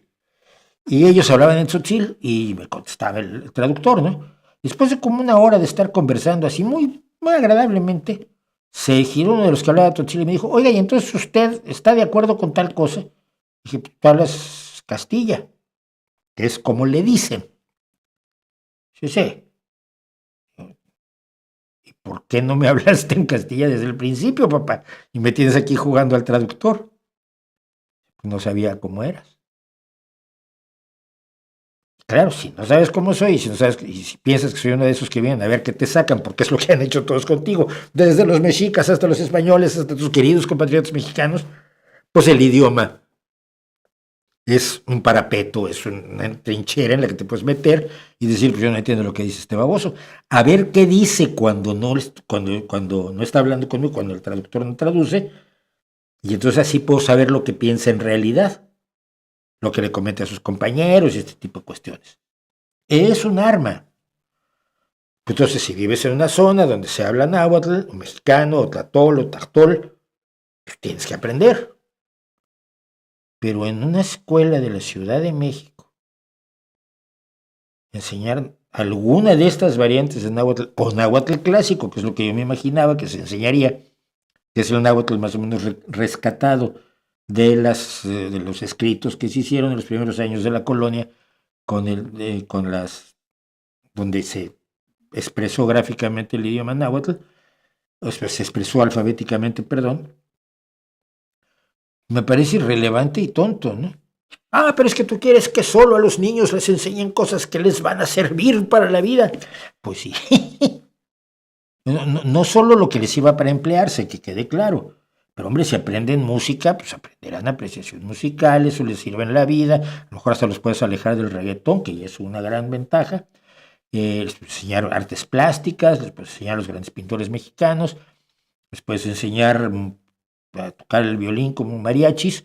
Luego deciden que no quieren el violín, agarran la guitarra y se vuelven Carlos Santana, lo cual no está nada mal, que él empezó con el violín, tocando el violín, porque su padre era violinista de mariachi. Entonces, o sea, eso es una avenida de desarrollo personal vital, no solamente enseñar a los niños para que sean empleados, y la escuela es la sirvienta de los empresarios para darles trabajadores. No llegar a eso, ¿no? No es necesario, ni nadie propone eso. Pero aprender náhuatl es estúpido.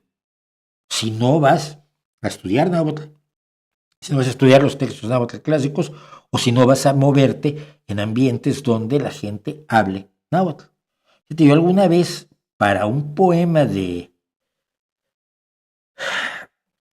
rescatado por León Portilla, que utilizamos en un video que hicimos sobre arqueología, un amigo mío, un estadounidense, veterano de la guerra de Vietnam, por cierto, queridísimo, Don Patterson, hicimos el video y queríamos entrar con este poema en náhuatl, ¿no?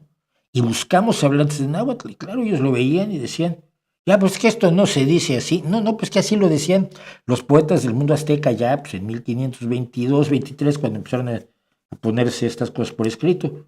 No, pues esto no se dice así. Universo no se dice Tlatipatli. Entonces decías, pues sí, pero lo vas a tener que leer así.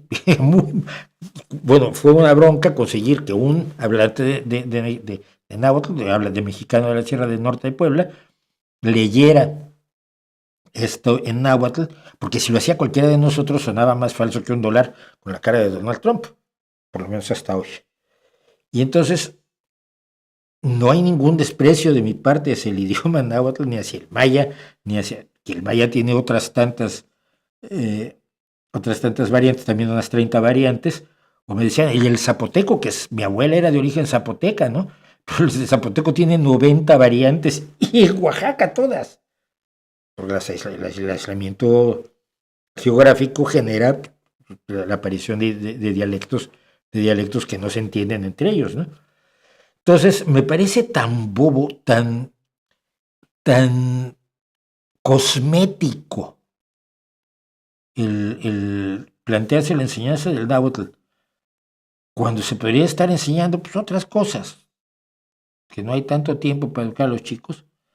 Y sé que se van a enojar conmigo. Yo que me he pasado la vida defendiendo a los indígenas mexicanos contra los mexicanos que los siguen explotando y que no les permiten que tengan la esperanza de ser como los niños de Coyoacán que los defienden, pues ahora me van a decir que yo soy malvado, porque lo del náhuatl me parece una profunda estupidez.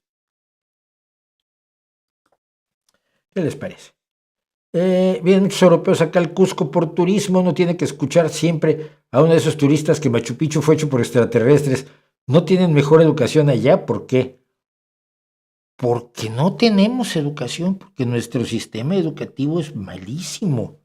No por otra cosa, sino porque no enseña lo fundamental.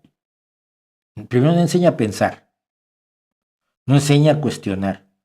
Y cuando te enseñan a cuestionar, no te enseñan los límites del cuestionamiento, es decir, en qué momento ya cuestionar es ser negacionista. Oye, ¿las vacunas funcionan? Está bueno dudarlo, es magnífico, cuidado. Yo creo que es válido. ¿Las vacunas funcionan? Sí. ¿Puedes probarlo? Sí, mira, que hay estos estudios, está estos elementos de carácter histórico, es lo que hemos visto estadísticamente a lo largo de los años en distintas comunidades, en distintos grupos de personas, con esta reducción en la mortalidad, con esta reducción en la morbilidad. Es decir, por ejemplo, la vacuna para el COVID reduce la mortalidad y la morbilidad quiere decir que te da COVID pero menos fuerte, que es lo que hace también la vacuna contra la gripe en muchos casos. Yo este año me salvé de la gripe, hasta ahora.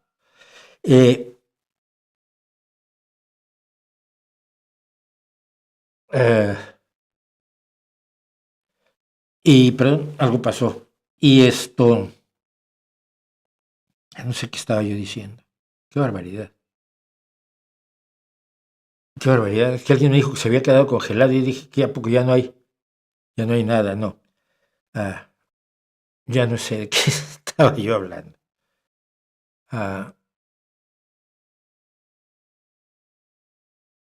Sí. Del problema educativo. Cuestionar, estábamos en las vacunas. Mira, las vacunas, aquí están estas pruebas, aquí están estos estudios, aquí están estos análisis estadísticos, poblacionales, patológicos, bla, bla, bla. Pues llega un momento en que dices, vale. O sea, cuando cuestionas algo tienes que establecer las reglas de en qué momento, con qué cantidad de evidencias va a estar contento. Porque si no, no estás contento nunca, ¿no? Los conspiranoicos nunca están contentos con ningún dato, ninguna prueba les basta. Son negacionistas, punto. Los negacionistas de las vacunas, ninguna prueba les basta. Pensar razonablemente implica saber en qué momento tienes que rendirte a la evidencia. Todo eso no lo enseñamos. Pero enseñamos que todo lo del pasado es misteriosísimo y la gente del pasado eran imbéciles. Fíjense, el otro día,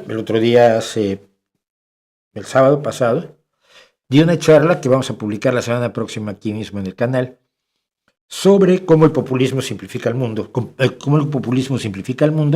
que se la di a los chicos de Juventudes Socialistas, del grupo juvenil del partido en el que yo milito, he decidido militar, y en un momento dado les decía yo que es que tenían que estar mejor informados y tenían que aplicar el pensamiento crítico porque ellos van a vivir en el futuro. Yo me queda un tiempo, pues no estoy muriéndome como muchos quieren, pero cuando yo me vaya van a estar a la mitad de su vida. Ellos van a vivir en el futuro. ¿Qué futuro van a construir? ¿Con qué información lo van a construir? Si tenemos el avance de la anticiencia, que antes promovía mucho más la izquierda, y lo dije yo en este libro, la izquierda Feng Shui, y ahora tenemos a la derecha del chakra roto, ¿no? Donde la derecha está promoviendo todas estas estupideces para júbilo incluso de mucha gente de la izquierda que dice, yo sabía que las vacunas no servían y ahora soy anti-yanqui, soy de izquierda, pero ahora que Robert F. Kennedy es ministro o secretario de Salud y Derechos Humanos, ya ven cómo yo tenía razón. Y así es como se llevan la vida. Entonces, Carla, te van a decir eso muchísimas personas porque nadie les ha dicho que otra cosa que yo les dije a los chicos de Juventudes Socialistas. Somos idénticos a los que hace 30,000 años empezaron a cultivar. Somos idénticos a los que hace 10,000 años empezaron a escribir y empezaron las primeras civilizaciones. No somos diferentes, no hemos evolucionado como la gente cree. La evolución es cosa de muchísimos más años. Nuestro aparato cognitivo, nuestro aparato perceptual es idéntico al de los primeros Homo sapiens que se cruzaron con neandertales.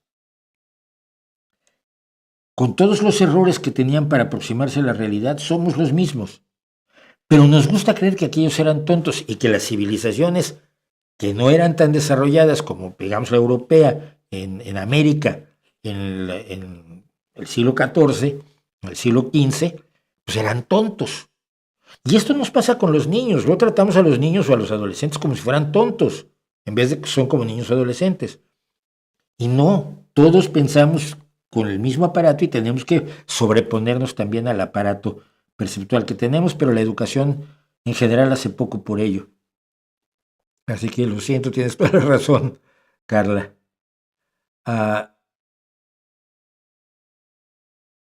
He escuchado sobre el caso del divulgador de ciencia del canal Ron, quien ha sido acusado de fabricar explosivos por la Guardia Civil Española. No, ni idea, no sabe.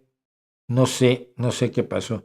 Aquí fue donde Laila Huereca dijo se quedó en pausa y yo dije, ¿qué pasó? A lo mejor hubo un salto, ¿no? Ya me dirán. Pero si quieren algo de falta de respeto, hay una historia muy interesante de la falta de respeto a los restos humanos. Paracelso, que era un alquimista, que dijo una cosa inteligente, lo demás no. La cosa inteligente que dijo es que el veneno, la dosis hacía el veneno. Es una observación aguda, pero nada más. De ahí en fuera era un alquimista común y corriente. Y como alquimista que era, él decidió que cierta brea, que se llama mumia, servía para muchas enfermedades.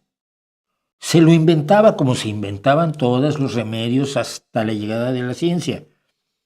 Se inventó también que el oro era un excelente medicamento que lo curaba absolutamente todo. Entonces, claro, como el oro consumido así, pues, como entra, sale, entonces la gente empezó a consumir cloruro de oro y se mataba, se moría, es tóxico. Y una de las cosas que dijo para hacer eso es que esta brea, que se encuentra por ahí de Egipto, la momia, pues era un excelente medicamento. Pero luego ese medicamento lo sustituyeron por otro medicamento que era una especie de brea negra que quedaba en el interior de las momias. Pero la vendían como momia. Y luego decidieron que momia significaba mumilla, que es momia. Entonces, hasta mediados del siglo XIX, créanlo ustedes o no, el polvo de momia era un remedio común para muchísimas enfermedades. Polvo de momia, es decir, ibas a Egipto, buscabas un entierro antiguo, sacabas a la momia, la molías y el polvo lo vendías como medicamento o como ingrediente para una serie de preparados que eran maravillosos medicamentos que no servían absolutamente para nada. Así se consumieron miles y miles y miles de momias egipcias, tantas que el mercado europeo absorbía una cantidad tal que no podía satisfacerla la producción de momias egipcias. Así que se empezaron a falsificar momias y se tomaban cuerpos europeos, se desecaban, los ponían al horno, los vaciaban, hacían cosas horrorosas para decir que eran momias, pero eran momias falsificadas. Y entonces las vendían porque eran un remedio extraordinario contra un montón de cosas para las cuales nunca sirvió el polvo de momia. Pero la gente lo compraba encantada de la vida y decía que le iba tan bien el polvo de momia que necesitaba comprarlo a cualquier precio. Y ahí andaban falsificando momias hasta mediados del siglo XIX. Creemos lo que queremos y no queremos saber lo que tenemos que saber. Y eso es un grave problema.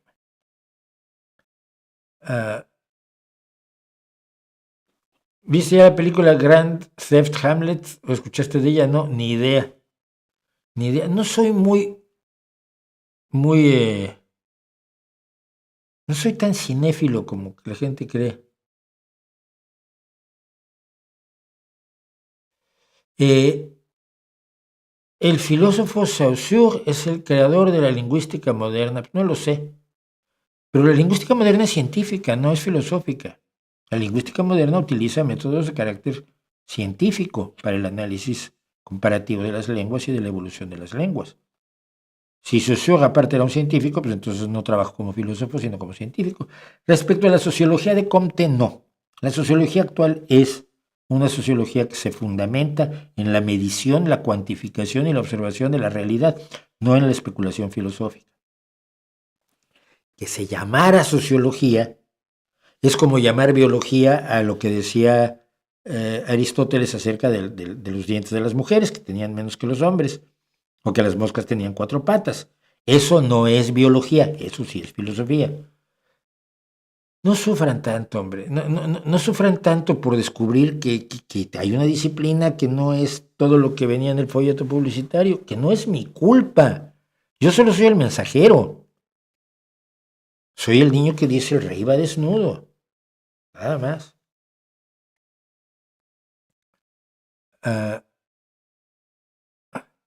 Dice, la gran mayoría de egresados de bachillerato que han llevado inglés por 6 años al menos no logran comunicarse con un americano, ya me imagino con el náhuatl. Es una pose del gobierno mexicano y te puedo garantizar básicamente de Marx Arriaga. Casi lo apostaría yo. ¿Qué consejo le darías a una persona que fue muy religiosa hasta hace poco y se le derrumba todo hasta llegar al ateísmo? Como me ha ocurrido a mí, le diría, ¿qué consejo le daría? Que sea feliz, que sea libre, ha descubierto la libertad de pensar, la libertad de actuar, y ha descubierto la responsabilidad de comportarse correctamente, no por ganas de alcanzar un premio, ni por satisfacer las ansias de una deidad, de un ser superior, ni por miedo al castigo, sino a la base más legítima y real y honesta de la ética, que es el hacer bien porque es bueno. El crear felicidad a tu alrededor porque es bueno que la gente sea feliz y porque si aumentas la felicidad a tu alrededor, aumenta la felicidad mundial y acaba aumentando la tuya. Que esa es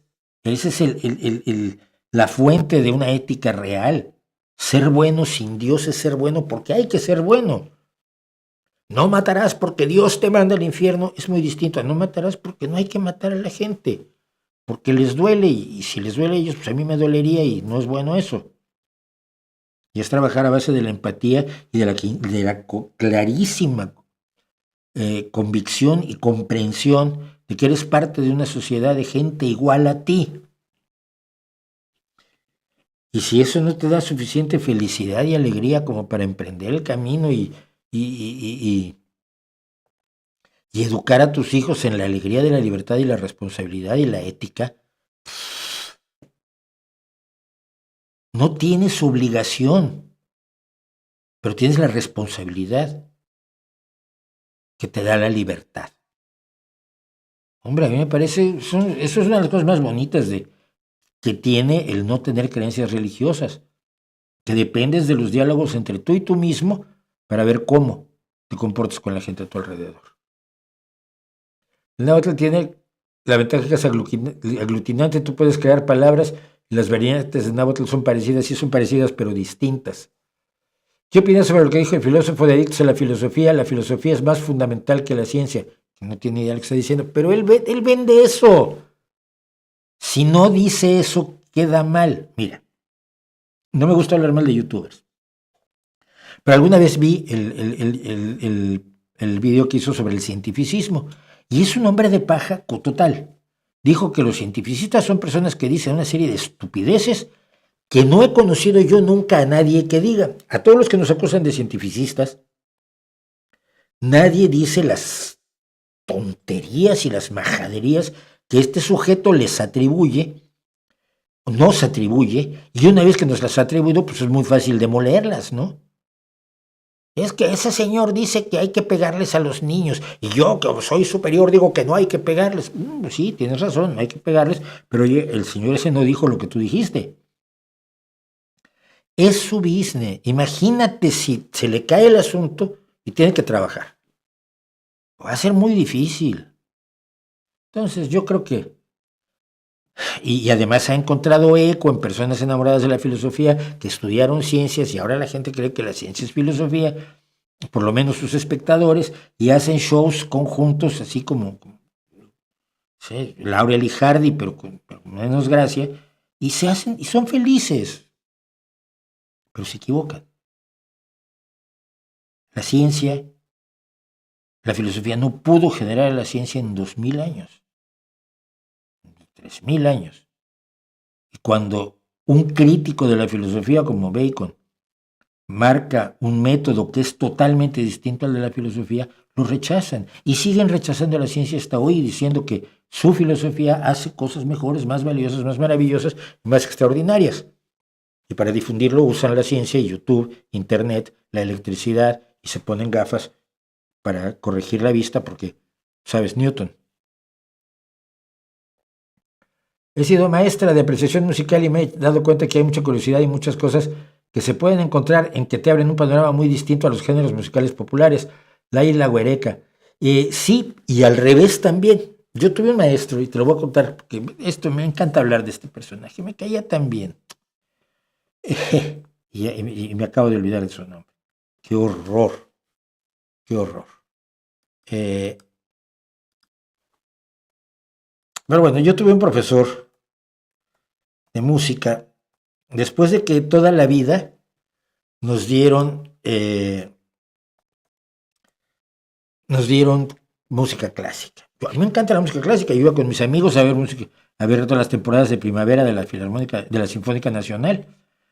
Comprábamos entradas para el tercer piso y nos sentábamos en los asientos de la prensa del primer piso, porque la prensa nunca iba. Y era cuando estaba Luis Herrera de la Fuente de director, y el papá de otro amigo nuestro era el primer contrabajista. Pero siempre nos habían enseñado música clásica. El día que un profesor de tercero de secundaria se enojó conmigo, me obligó a hacer un diccionario de ópera. Y me metí a una biblioteca que no había internet, que el mundo era en blanco y negro y analógico. Y me fui a las bibliotecas a sacar y luego escribir a máquina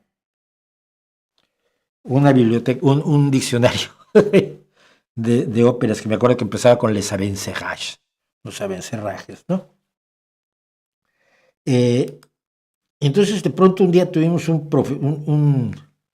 un profesor de música que llegó y nos puso a Pink Floyd. Y empezó a hacernos el estudio de apreciación musical de lo que nunca habíamos oído. Siempre habíamos oído a Bach, a Mozart, y a Haydn, y a Vivaldi, pero nunca nadie nos había hecho tener ese punto de vista sobre la música que nos gustaba, la música que estábamos oyendo, el rock. Antero Chávez fue percusionista de la Filarmónica de la UNAM. La gente iba a verlo no me acuerdo qué obra fue, en la que daba un solo platillazo en el último movimiento, pero la gente iba a ver a Antero, porque Antero daba un platillazo como no lo daba nadie en el mundo.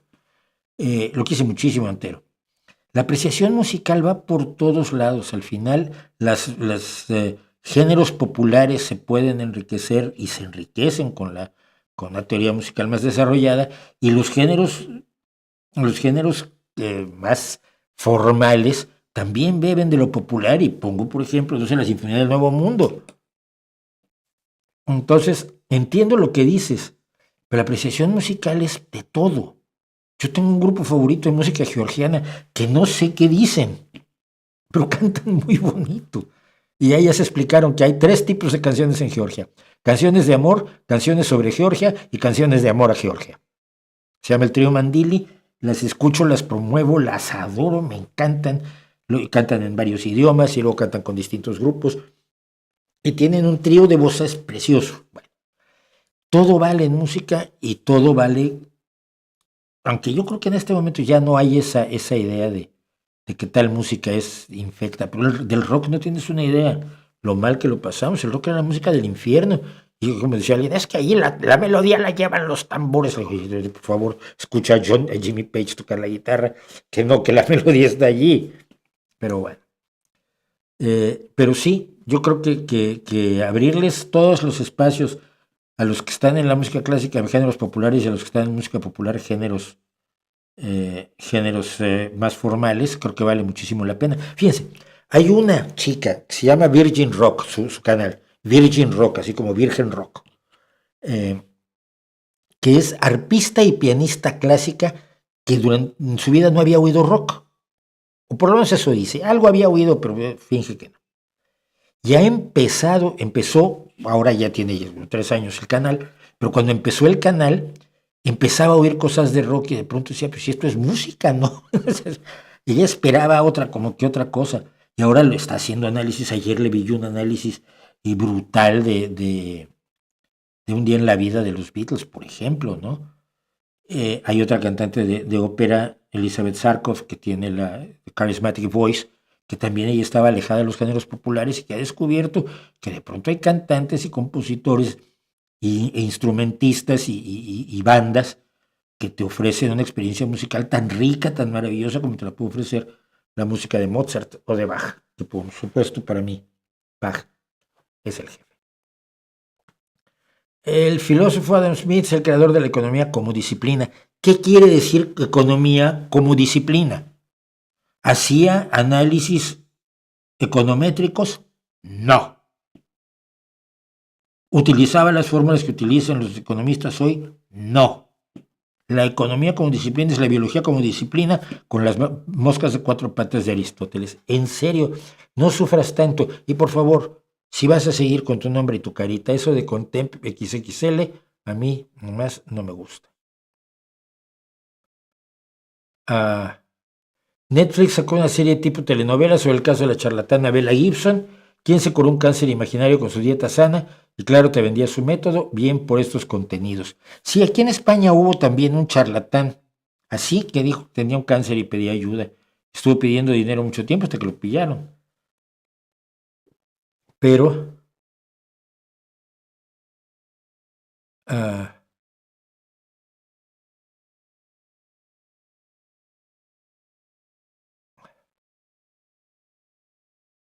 bueno, vamos a hacer antes de que, hablando de géneros musicales, me metieron en un agujero de conejo en lo que si alguien me preguntó sobre folk progresivo, y yo pensé rápidamente en bluegrass progresivo con el grupo Mile 12, es decir, pensé en grupos folclóricos o que parten que hacen música folk popular con raíces más o menos antiguas en el tiempo.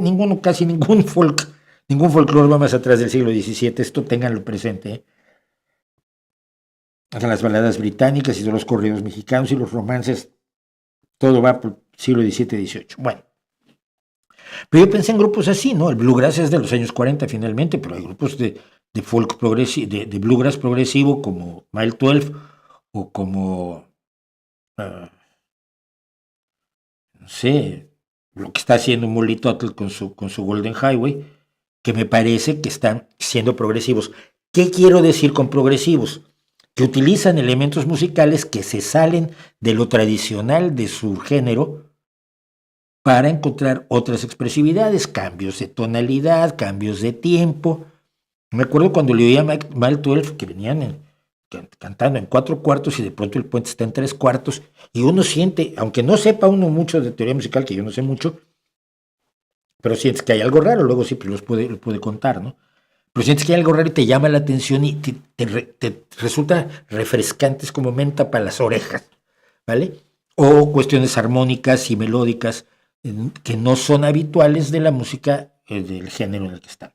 Eso pensaba yo. ¡Ay, qué equivocado estaba, amiguitos! Como dije que no me acordaba más que de Mile 12 y de Golden Highway, pues me fui a buscar folk progresivo por estos mundos de internet. Lo que me encontré fue la locura. Me mencionaron a todos estos grupos. A ver. De estos grupos, los que tienen base del folk son Catherine Tiquel, que toca lo que se llama los small pipes, que es un tipo de gaita pequeñita, por cierto. Fotheringay, que es un gran grupo. Still Ice Pan, que es uno de mis grupos fetiche de toda la vida, tienen como 100 años ya todos, sobre todo la cantante Maddie Pryor, que nos enamoramos de ella en los años 70. ¿Qué quieren ustedes? Y tiene al baterista más maravilloso del planeta. Pero de pronto decían Jethro Tull. A ver, Jethro Tull es un grupo de rock que tiene raíces folclóricas y que sí, en discos como Heavy Horses o como Songs from the Wood o como Stormwatch, sobre todo en esos tres, juega con elementos del folclore británico, sí, pero es un grupo de rock y de rock progresivo. Gentle Giant es un grupo de rock progresivo. Ya, pero usaron cosas del folk y por ahí empezaron los problemas. Malicorne, he hablado de él, es un gran grupo francés cuyo líder murió hace poco, yo tuve alguna relación con él, sobre todo cuando sacó su último disco en solitario, tenía una canción preciosa que se llama El Café del Fin del Mundo, que ese tipo de letra que solo te puedes escribir un francés. Entonces le escribí, oye, ¿me prestas la canción? La quiero ilustrar para los audiovisuales. Sí, cómo no, y hablamos, y su hija estaba metida en fotografía y me pidió algunas cosas de fotografía. Bueno, Blackmore's Night es Blackmore, el guitarrista de Deep Purple, haciendo música fundamentada en el Renacimiento.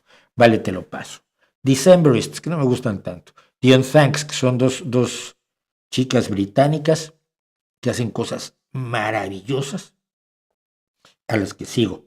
Blousabella y Clannad. Pero es que ellos no se habían quedado por allí, es que me ponían incluso ¿cómo se llama? King Crimson. El folk progresivo, como lo entienden en todos los lugares que yo vi, y vi Prog Archives, el Last.fm, Wikipedia, varias líneas de Reddit, Famous Fix y listas de folk progresivo en Spotify, y todos ellos lo que hacen es tomar como folk progresivo a grupos de rock progresivo que tomaron raíces del folk, no a grupos de folk que hicieran progresividad musical. Y entonces, pues ya no sé lo que es el folk progresivo, pero probablemente no es lo que yo creía. Por ejemplo, tenían Spyro Gyra, no sé, ponían a un montón, y luego para el remate Wikipedia dice que en la década de los 70 terminó el folk progresivo. Entonces, pues no puedo decir nada más que esto. Quizás estos grupos te puedan decir algo. Gentle Giant, yo soy fan de Gentle Giant, pero es un grupo de rock, como Jethro Tull.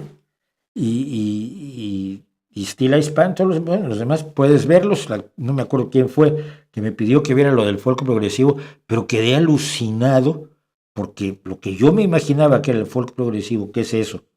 El folk que busca otras expresiones musicales, como lo hizo el rock cuando empiezan a aparecer Jethro Tull y King Crimson y Rush. No, ellos no los teóricos del asunto no lo ven así. Yo vuelvo a repetir que a mí el florecimiento y multiplicación de los subgéneros me acaba dejando absolutamente frío. Cuando tienes una banda que tiene 16 clasificaciones, porque si es pop metal, pero también lo llaman grunge romántico. Se están inventando las cosas. Rock, folk, punto. Mezclas, rock, folk. Ahí tienes uno de los mejores grupos de la historia, que quizás deberían estar aquí, y que son mis queridos amigos de Oyster Band.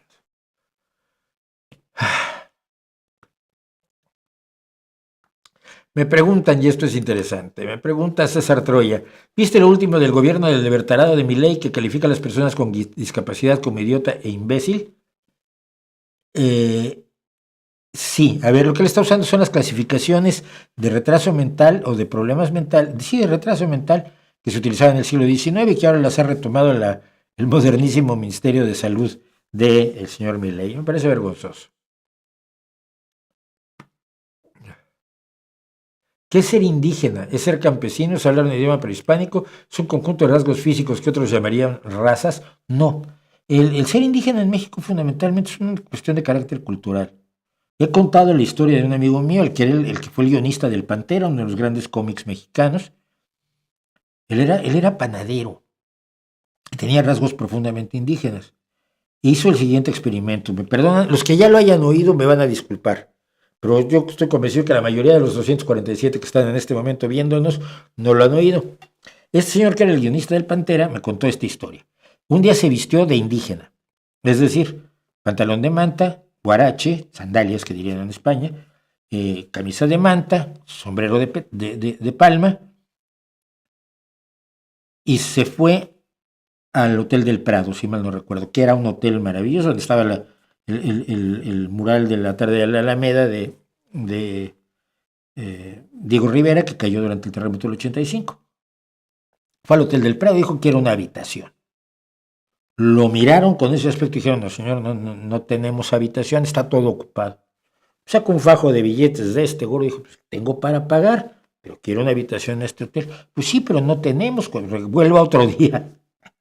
Pasó por 3 o 4 hoteles, ninguno le quiso dar una habitación porque venía disfrazado o vestido, caracterizado como un indígena mexicano del centro de México, ¿no? De los que yo conocí en Guerrero, por ejemplo.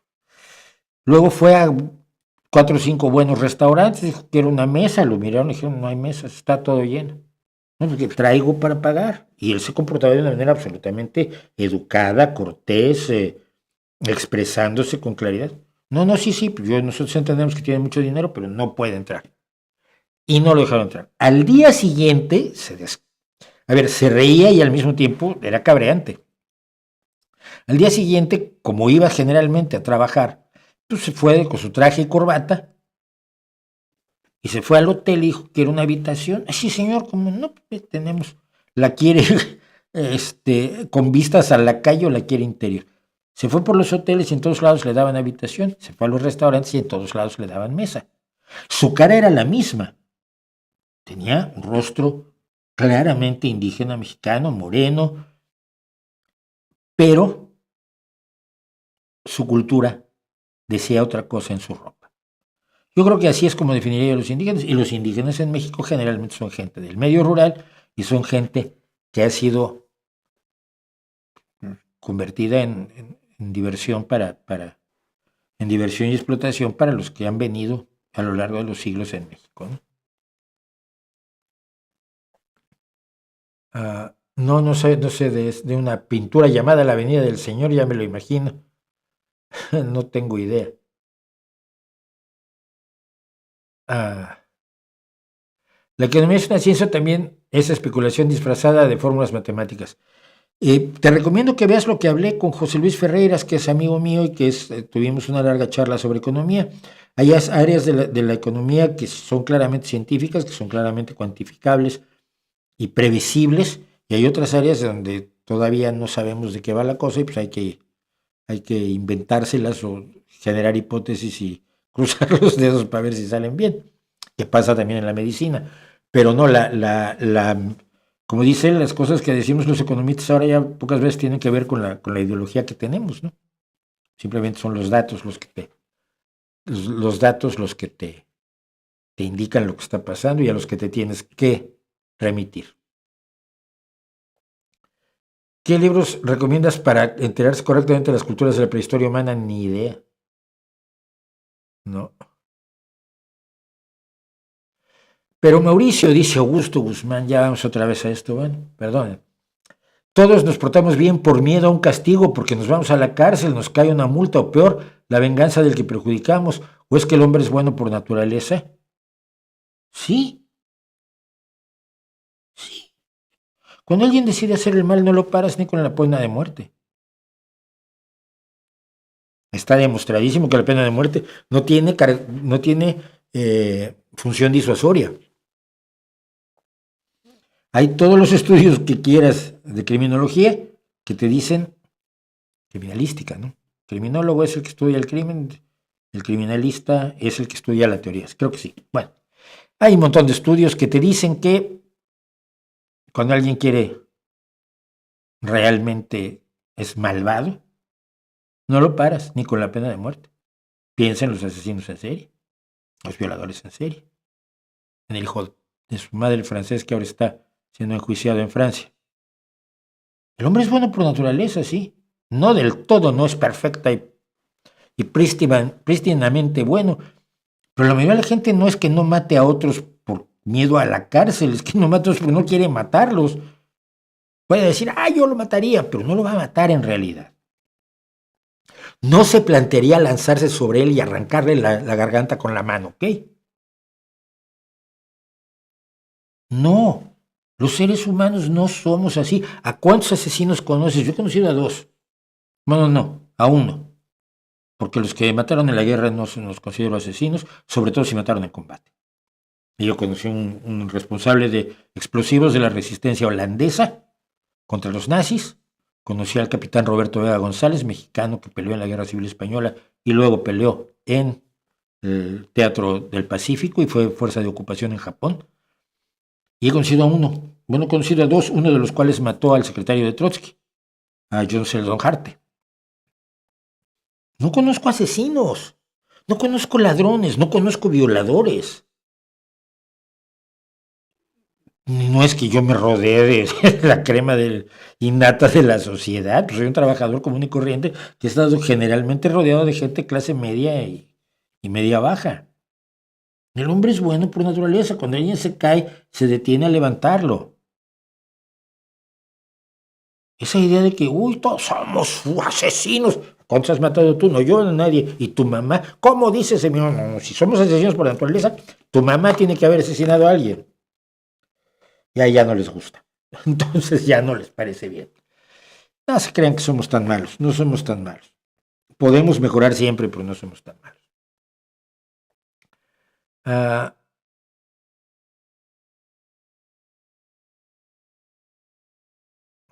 Hay un asunto que ya eso estamos muy musicales hoy, pero creo que es mejor, ¿no?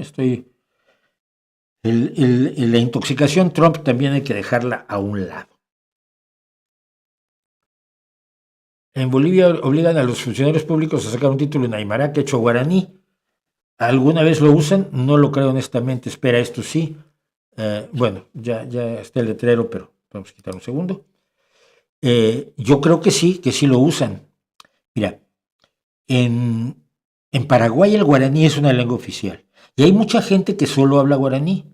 Entonces, si tú te quieres mover como funcionario público en Paraguay, por ejemplo, más vale que sepas guaraní. Tienes que saber español y guaraní, pero es un caso distinto. En México tienes una población de 56 grupos etnolingüísticos que tienen cientos y cientos de variantes.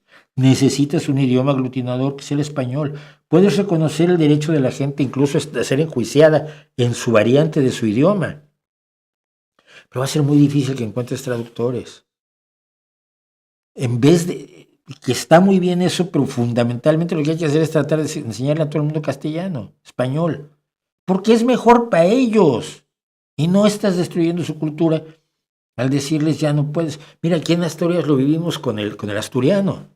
Hay gente muy inteligente que yo conozco que dice que es una lengua que está muriendo.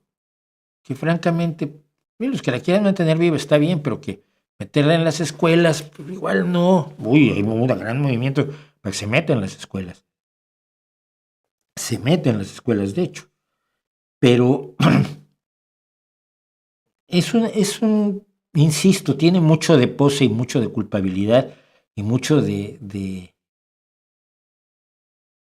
reflejar tus pasiones en los educandos. Y en los educandos no se deberían reflejar tus pasiones. Cuando tú creas un programa educativo, no es para que los niños vivan, para vivir a través de los niños aquello que tú no pudiste vivir, sino que la creación de un sistema educativo está al servicio de los educandos, que es bueno para su vida futura. Sí, hombre, tener un oficio para poderse ganar la vida, tiene cierta utilidad, no lo puedes negar. Pero hay muchas otras cosas en cuanto al conocimiento, la comprensión de la ciencia, de la historia, de la geografía, de las artes, que son buenas para los niños. Y no creo que sea bueno para los niños aprender náhuatl. Lo siento. Si ahora existieran los neandertales, entonces sí se podría hablar de que existen razas entre homínidos. No. Si la especie tiene, si dos aparentes especies pueden tener descendencia fértil, no son especies distintas, son subespecies. Y los neandertales son una subespecie humana, como nosotros. Pero es que nosotros somos las crías fértiles de neandertales y Homo sapiens. Los neandertales no se acostaron con nuestros ancestros, son nuestros ancestros. Es como lo de los españoles vinieron, los españoles, te apellidas García, hablas español y tus antepasados fueron a América y ni modo, mano. Razas no existen. La raza es un concepto que no existe en la biología, y mucho menos las razas humanas. Hay variedades, hay subespecies, hay variantes, hay grupos, pero no hay razas. Nuestra identidad genética es enorme, tanta como para no poder considerar que somos distintos. Roger Bacon y Francis Bacon eran cristianos, claro que eran cristianos, y Newton también. ¿Sabes qué fue lo bueno?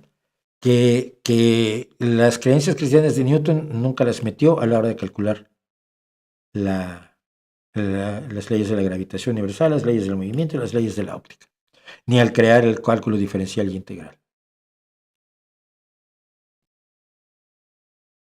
Lo mismo que hizo Lemaitre, y él no era creyente cristiano. Él era sacerdote. Y fue el hombre que puso las bases para determinar que el Big Bang era la forma en que había comenzado el universo. Y no como dice su Biblia. ¿Qué tiene que ver que alguien sea cristiano, judío, musulmán? Todas las matemáticas que los musulmanes guardaron durante cientos de años y desarrollaron maravillosamente, ¿qué tiene que ver con el Corán? Nada.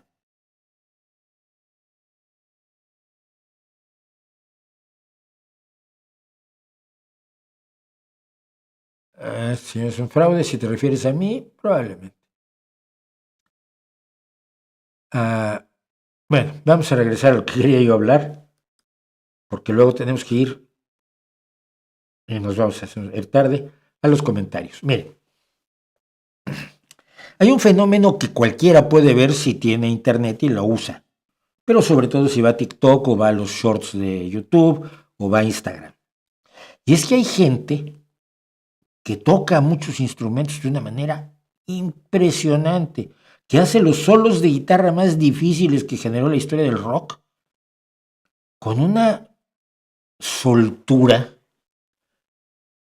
que parece increíble. Y no gente, digo adultos o jóvenes. Hay un chiquillo chino que toca blues, que como dijo alguien una vez dijo comentando en sus vídeos, dice, toca el blues como si hubiera tenido 2 matrimonios fracasados. Porque el blues, como todos ustedes saben, se refiere al amor y no se refiere a otra cosa, y así lo dicen siempre los maestros del blues.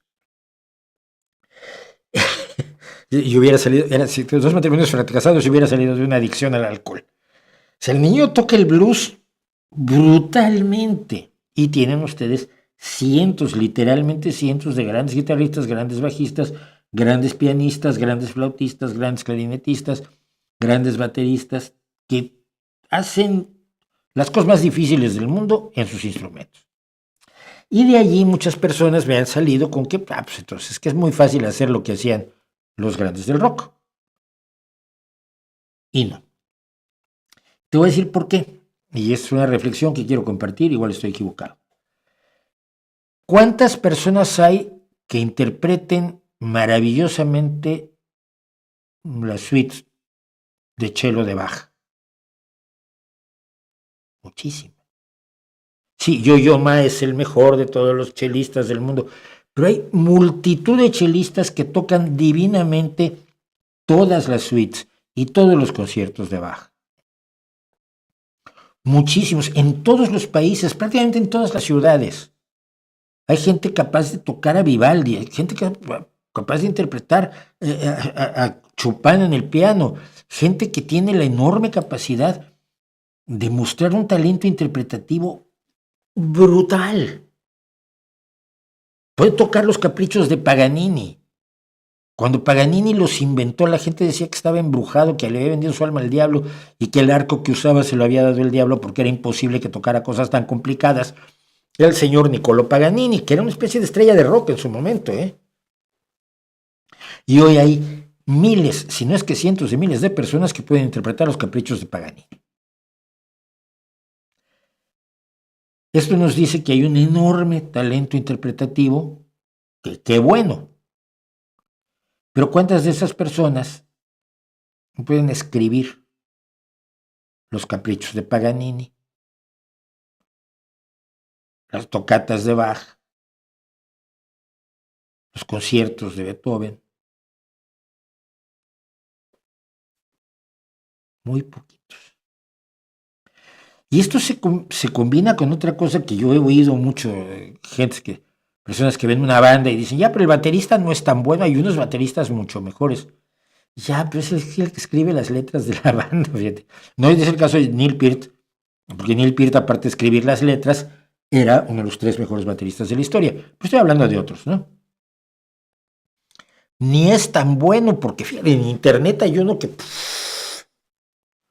Sí, pero en internet no está el que inventa la canción, no está el que crea la canción, no está el que escribe la letra, no está el que desarrolla la música, no está el que arma el arreglo en el cual ese relleno de batería entra en ese momento y no entra 2 versos después, porque en ese momento le da una mayor fuerza a lo que se está diciendo en la letra, o a lo que está tocando el bajo, o al riff de guitarra que está sonando detrás, o al acorde disonante que se ha decidido también introducir allí en lugar de un acorde consonante. ¿Por qué? Porque esa es la creatividad. Y esa es un poco más difícil. Y debo decir que también, gracias a Internet, hay muchísima creatividad, muchísimo talento creativo que ha podido surgir y desarrollarse. Pero no confundamos al talento creativo con el talento interpretativo, que creo que es más numeroso y que me fascina y me encanta. Y yo estoy en, yo gozo de una buena interpretación. Por ejemplo, debo haber oído unas 200 interpretaciones de la tocata y fuga en re menor de Bach, y hay una en concreto en YouTube que a mí me enloquece. Me parece la mejor. O he oído muchas veces el doble concierto de Bach, pero yo me sé exactamente, nota por nota, el que tocaban David e Igor Oistrakh en un disco de Deutsche Grammophon que oí millones de veces en mi infancia y adolescencia.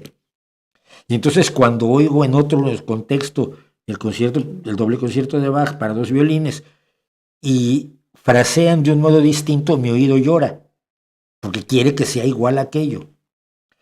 Adoro las grandes interpretaciones. Llevo a mi hijo a ver, ahora están de moda los conciertos a la luz de las velas. Hay varios grupos que están haciéndolos por toda España y tocan música clásica. Pero no es lo mismo, no confundan. Es capaz de tocar el riff de Ritchie Blackmore, ya que estábamos hablando de Blackmore Night, el riff de Ritchie Blackmore de Smoke on the Water, también como Ritchie Blackmore. Sí, pero lo escribió Ritchie Blackmore. Acordémonos de eso.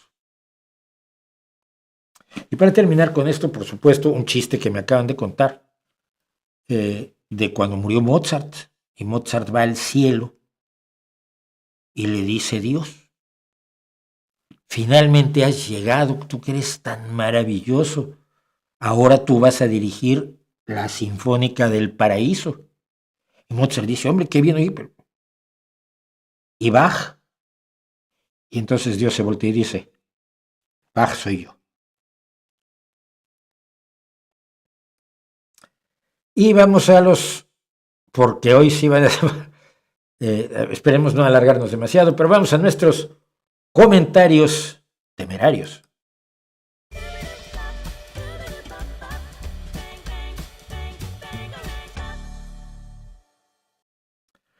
Le había yo puesto otro nombre hoy, pero ya no sé ni cómo es, porque esto va a ser, eran comentarios, no sé. Pero vamos rápido. Entonces me dicen, estábamos precisamente en el de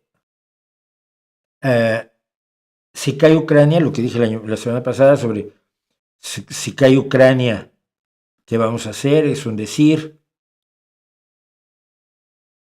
Y yo decía que corría un peligro tu civilización, ¿no? La civilización. Y este señor dijo, el mundo lobo 325, de tu civilización, porque como se nota, él es japonés, ¿no? Y entonces le tuve que responder, ¿qué es la tuya? Que me estás comentando en español y en YouTube, bobo. Seguimos. ¿Será cierto que don Tomasito nació en Zacatecas? Esto es a raíz de que hablábamos de Tomás Alva Edison, y con el Alba siempre ha habido un problema. Y efectivamente en Sombrerete, Zacatecas, que es una localidad del estado de Zacatecas en México, siempre se ha dicho que allí nació Tomás Alva Edison y por eso se llama Alba.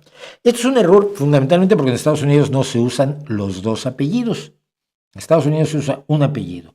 Y luego tú tienes tu nombre, tu apellido y una inicial o un nombre intermedio que puede ser un nombre que le guste al papá, que le guste a la mamá, un homenaje a un amigo, que es el caso, lo que sea, pero no es un apellido. Entonces, él es Tomás Edison y el Alba es un homenaje a un amigo de la familia de Edison, pero él nació en Milán, Ohio, y de raíces holandesas, tanto de padre como de la madre. En Estados Unidos no se usan los dobles apellidos. Me dice, ¿cómo puede poner este tipo? Este tipo soy yo, soy muy seguido este tipo. O este tipejo también soy con frecuencia. En el mismo saco a Sheinbaum con Milei. Y le digo, son idénticos.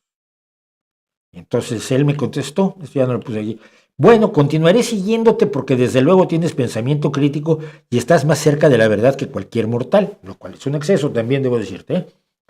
Pero se te nota el sesgo, de seguro algo te hizo AMLO. Le dije, ¿a mí? Nada. Mató a muchos niños con la escasez de medicamentos, expolió la ciencia, jodió la educación, militarizó al país como un enloquecido, dejó manos libres a la delincuencia con 130,000 mexicanos muertos como saldo. Se sometió a Trump, defendió dictadores y pagó millones a lamehuevos. Y eso no me lo hizo a mí, pero me indigna. Y me parece igualmente indignante que a ti no te moleste y te parezca que tienes que defenderlo en lugar de exigir que sea sometido a juicio. Y Leo Mag 655 dice, ateo igual a religioso. Eso me encantan. Esto se repite mucho, ¿eh? Ambos son creyentes. Uno cree que Dios no existe, el otro cree que sí existe. El agnóstico no puede afirmar ni una ni otra cosa. Y como siempre le respondí, ¿tú crees que existe el ratoncito Pérez? Si dices que no, eres creyente. Dicen cada tontería que no entiendo cómo los dejan comer con cubiertos. Por lo menos con cubiertos de metal, ¿no? Creo que queda claro. Patricia 6164 me dice, y con el tema de la marihuana en mayúsculas, se emocionó de pronto. ¿Pueden sus aceites aliviar, por ejemplo, problemas de presión ocular, glaucoma, artrosis, etcétera? Mi respuesta es, todo eso debe estudiarse, pero que se quiera legalizar su uso médico sin estudios es una barbaridad. Y esto pasa con un montón de cosas. La misma gente que te dice, yo no confío en las vacunas porque no hay suficientes estudios, y puedes sacar un autor así de estudios, y te dicen, no, pero sigo sin confiar, ¿eh? Y al mismo tiempo, para la quiropráctica, o para la homeopatía, o para la marihuana, no, eso sí, es buenísimo para... Y como suele el mensaje el ejemplo del glaucoma, Patricia, te dejo esto. Esto fue el estudio más reciente que encontré en PubMed, en la National Library of Medicine, cannabinoides para el tratamiento del glaucoma, una revisión. Y una revisión es algo especialmente relevante, porque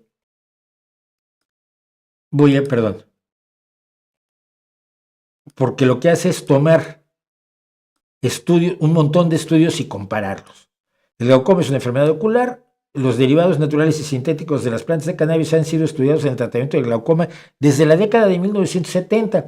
Esta revisión describe el mecanismo potencial de los cannabinoides en el tratamiento de glaucoma, sumarizan los hallazgos de los estudios clínicos que describen la eficacia de estos compuestos y describe los efectos adversos observados. En pocas palabras, el mensaje clave es: los cannabinoides, sí, reducen la presión intraocular, pero el efecto dura muy poco tiempo. También hay falta de un sistema de suministro de administración ocular bien formulado. La evidencia disponible es inadecuada para recomendar el uso de cannabinoides para el tratamiento rutinario del glaucoma, aunque alguien diga que le va muy bien. Y ahora llegamos a nuestro premio semanal. Pues esta semana igual doy 2, y quería dar 2, pero bueno, doy solo el tontomentario de la semana.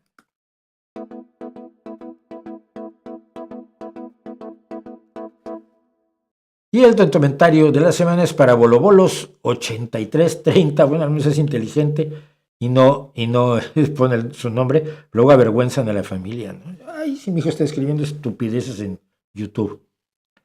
Cuando hablé de que el gobierno que se merecen, la frase de Maestre de toda nación tiene el gobierno que se merece, que me parece una estupidez y una crueldad, Boloboloso 8330 dice: la frase originalmente es de la Biblia. Eclesiástico o Eclesiastés debe ser capítulo 10, versículo 2. Todo pueblo tiene el gobierno que se merece. Y yo le contesté: no es verdad. Ese versículo dice: los pensamientos del sabio lo llevan por el camino correcto. Los pensamientos del falto de entendimiento lo llevan por el mal camino. ¿En serio? ¿Citar la Biblia mal? Pixatilla: si Estados Unidos no es un socio fiable frente a Rusia, pues hay que acercarse a China. Hay que tener garantías de seguridad porque Estados Unidos está escorado hacia una vía autoritaria. Y mi respuesta, por supuesto, es: no tiene, claro, porque China no es autoritaria, China no tiene nada de autoritario. ¿En qué medida Europa depende de Estados Unidos? Es algo común de oír, pero ¿qué tan real es? Y digo poco. Es decir, Europa se ha apoyado en la conveniencia de la seguridad de Estados Unidos ante la Unión Soviética y Rusia, pero esto no quiere decir que sea impotente sin Estados Unidos. Como le dijo Macron a Trump, Europa ha puesto el 60% de la defensa de Ucrania. Yo tengo plena confianza en que Europa y la Unión Europea sabrán superar este desafío y resultar más sólidas al final. José Alonso Hernández Q1G.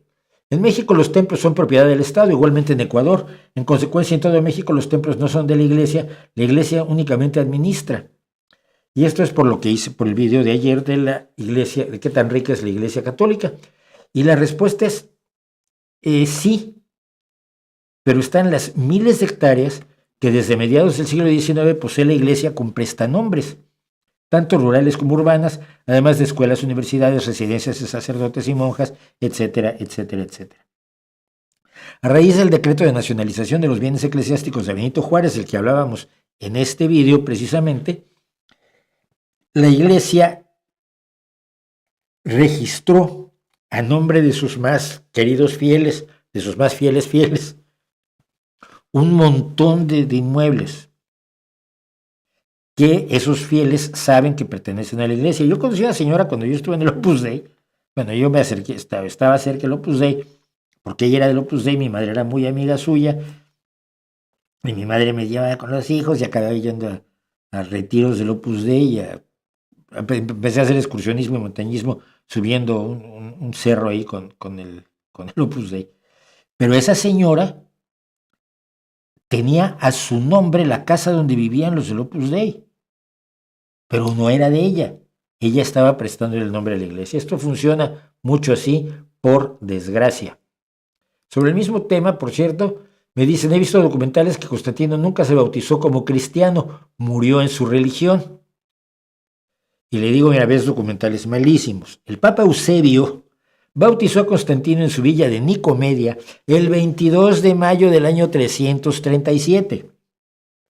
Esto sin contar con que en aquellos tiempos el bautismo no tenía el significado de hoy de convertirse en cristiano, de ser verdadero cristiano, ni de abjurar de otra religión. Lo están viendo esto con una óptica muy posterior. Luego, Edgar Daniel Gutiérrez dice: qué buen punto de vista, Mauricio. Eres muy certero en tus opiniones, en lo que yo en lo personal no estoy muy de acuerdo con el tema de los trans, pero se refiere a los transexuales. No es que se vistan o se sientan como quieran, lo que no me gusta es lo de, y lo voy a decir de forma clara, las operaciones de cambio de sexo, el hecho de que los amputen. Pero no son ellos, sino lo de los psicólogos y médicos que contribuyen a esto. No sé si soy yo el que está mal por pensar así. A ver, yo creo que para una persona que no está en esa situación es un poco aversivo. Pero yo le digo, todo adulto tiene derecho a hacer lo que quiera de su cuerpo, siempre y cuando tenga la asesoría psicológica necesaria para garantizar que no esté actuando a la luz de problemas emocionales. Es decir, si tú te quieres morir, pero estás deprimido, pues primero te quitamos la depresión a ver si te quieres morir después. Por poner un ejemplo, en el caso de la muerte digna. Y le digo, piensa que hay mucha gente trans que es feliz con su reasignación quirúrgica. Y si son felices, que lo disfruten. Pero bueno, yo creo que es legítima la pregunta, ¿no? Glosador me dice: cuando pensamos en multimillonarios sabemos quién disfruta y cómo su riqueza, pero cuando hablamos de la multimillonaria Iglesia Católica, ¿de quién son los bienes? ¿Quién los deja en herencia cuando muere? ¿Quién los vende? ¿Quién disfruta y aprovecha el dinero? Y le digo yo, obispos, arzobispos, cardenales y curas, más los miembros de órdenes o jefes de agrupaciones como el Opus Dei, los Legionarios de Cristo, etc. Todos los curas que viven sin trabajar, más de 400,000 en todo el mundo. Todas las monjas que viven sin trabajar, más de 650,000. Todos los frailes. Ninguno de ellos produce, todos consumen, y viendo cómo comen y visten y viven, consumen a gusto, con alguna excepción. Digo de la excepción por lo que viene después. Por cierto, sobre lo de la herencia, una de las razones por las que se aduce por las cuales existe el celibato es para que el cura no tenga hijos que quieran la herencia de la parroquia. Y la Inquisición en México, los últimos decenios de la Inquisición en México, fundamentalmente perseguía a curas que le querían dar las propiedades de la parroquia a sus amantes, a sus parejas, a sus compañeras, a sus no esposas, porque no podían casarse. Piense usted que la estirpe Hidalgo y Costilla sigue existiendo hoy. A partir de Miguel Hidalgo y Costilla, el libertador de México, que era sacerdote, que tuvo hijos y que esos hijos tuvieron hijos y todavía hoy existe la familia Hidalgo y Costilla. Como existe la familia del cura Morelos. Entre ellos, su hijo, que era un reaccionario absolutamente horroroso, que era Juan Nepomuceno Almonte, que no usaba el nombre de su padre, de José María Morelos y Pavón, pero que fue uno de los que fue a pedirle a Napoleón un emperador y llevaron a México a Maximiliano. Entonces, los hijos, la estirpe, los descendientes de Morelos, que también era cura, siguen en México, no lo olviden eso. Y precisamente por eso la iglesia no quería que le dejen la herencia de la iglesia a otras personas. Henry Miranda, 1992. Deseo que esté muy bien, muchas gracias. Me gustaría conocer su opinión sobre el nombramiento de Sor Rafaela Petrini como presidenta de la Comisión Pontificia para el Estado de la Ciudad del Vaticano. Probablemente es algo histórico, pero tendrá alguna implicación para el reposicionamiento de la mujer en la Iglesia Católica. Y yo dije, lo dudo, es un acto cosmético, relaciones públicas. Siempre ha habido monjas haciendo de sirvientas o de contables o de distintos trabajos en el Vaticano. Y ahora a esta única le dan un puesto más elevado y la anuncian por todos lados, y yo siento que son relaciones públicas. Ojalá no lo fueran, porque mira, ya que hay mujeres creyentes, por lo menos deberían tener los mismos derechos que los hombres, ¿no? Dentro de su iglesia, quiero decir. Knights Temple. Solo algunos puntos. La mayoría de los sacramentos no los cobra la iglesia. Segundo, en la iglesia, la riqueza de la Iglesia Católica surge con los sucesores de Constantino. No, ya contamos en el vídeo que empieza con Constantino, que es el que construye iglesias por todos lados. Por último, la riqueza beneficia al alto clero como los obispos cardenales y a la curia vaticana. Algunos sacerdotes apenas si llegan a final de mes. Dije, a ver, mira, la enormísima mayoría de los sacerdotes viven muy bien sin trabajar. Eso del sacerdote pobrecito es un cuento de excepciones que no vale como coartada para el mantenimiento de millones de vagos. Y finalmente, sobre los ovnis, Franco Prado 6823 me decía muy preocupado: tiramos a la basura todos los testimonios que hay sobre ovnis y encuentros cercanos del primer, segundo, tercer, cuarto, quinto, sexto tipo. Y yo le digo, te cambio la pregunta. ¿Tiramos a la basura todos los testimonios de personas que vieron a brujas convertirse en animales durante las persecuciones renacentistas en Europa y Estados Unidos? Yo creo que las podemos tirar. Muchas personas dijeron que vieron a las brujas convertirse en todo tipo de animales. ¿Merecen alguna credibilidad? Pues los de los ovnis tampoco. Tráeme pruebas.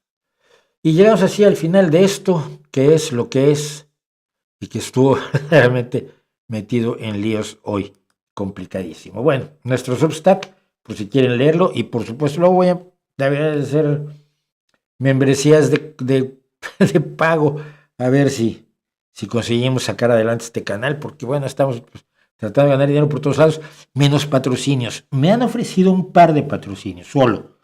Me llegan 20 al día. Son spam, generalmente de cuentas de Polonia y de Chequia, de la República Checa. No sé por qué tienen sus bots plantados en Polonia y en la República Checa, y algo de Rusia. Pero me ofrecen todos. Llega la Coca-Cola, ay, nos interesa que usted nos anuncie, ya quisiera yo, para lo que tomo. Pero me han ofrecido en serio 2 patrocinios, pero suspender a la mitad de un video para decirles que estoy muy contento con este VPN que funciona maravillosamente bien y que me permite a mí recorrer lugares que no podría recorrer. Pues como que yo haciendo publicidad no me siento muy cómodo, ni haciendo la mía, imagínate. Entonces he rechazado los 2 patrocinios que me han ofrecido. Ninguno era de una VPN a todo esto. Pero sí tenía yo que hablar bien del producto y del servicio y de la empresa para que el patrocinio funcionara. No era solo insertar un comercial, que todavía lo haría yo, no es mi responsabilidad, ¿no? Pero sí, no, tenía yo que personalmente cantar las glorias del producto y de la empresa y del empresario. Y no. Entonces, para sacar adelante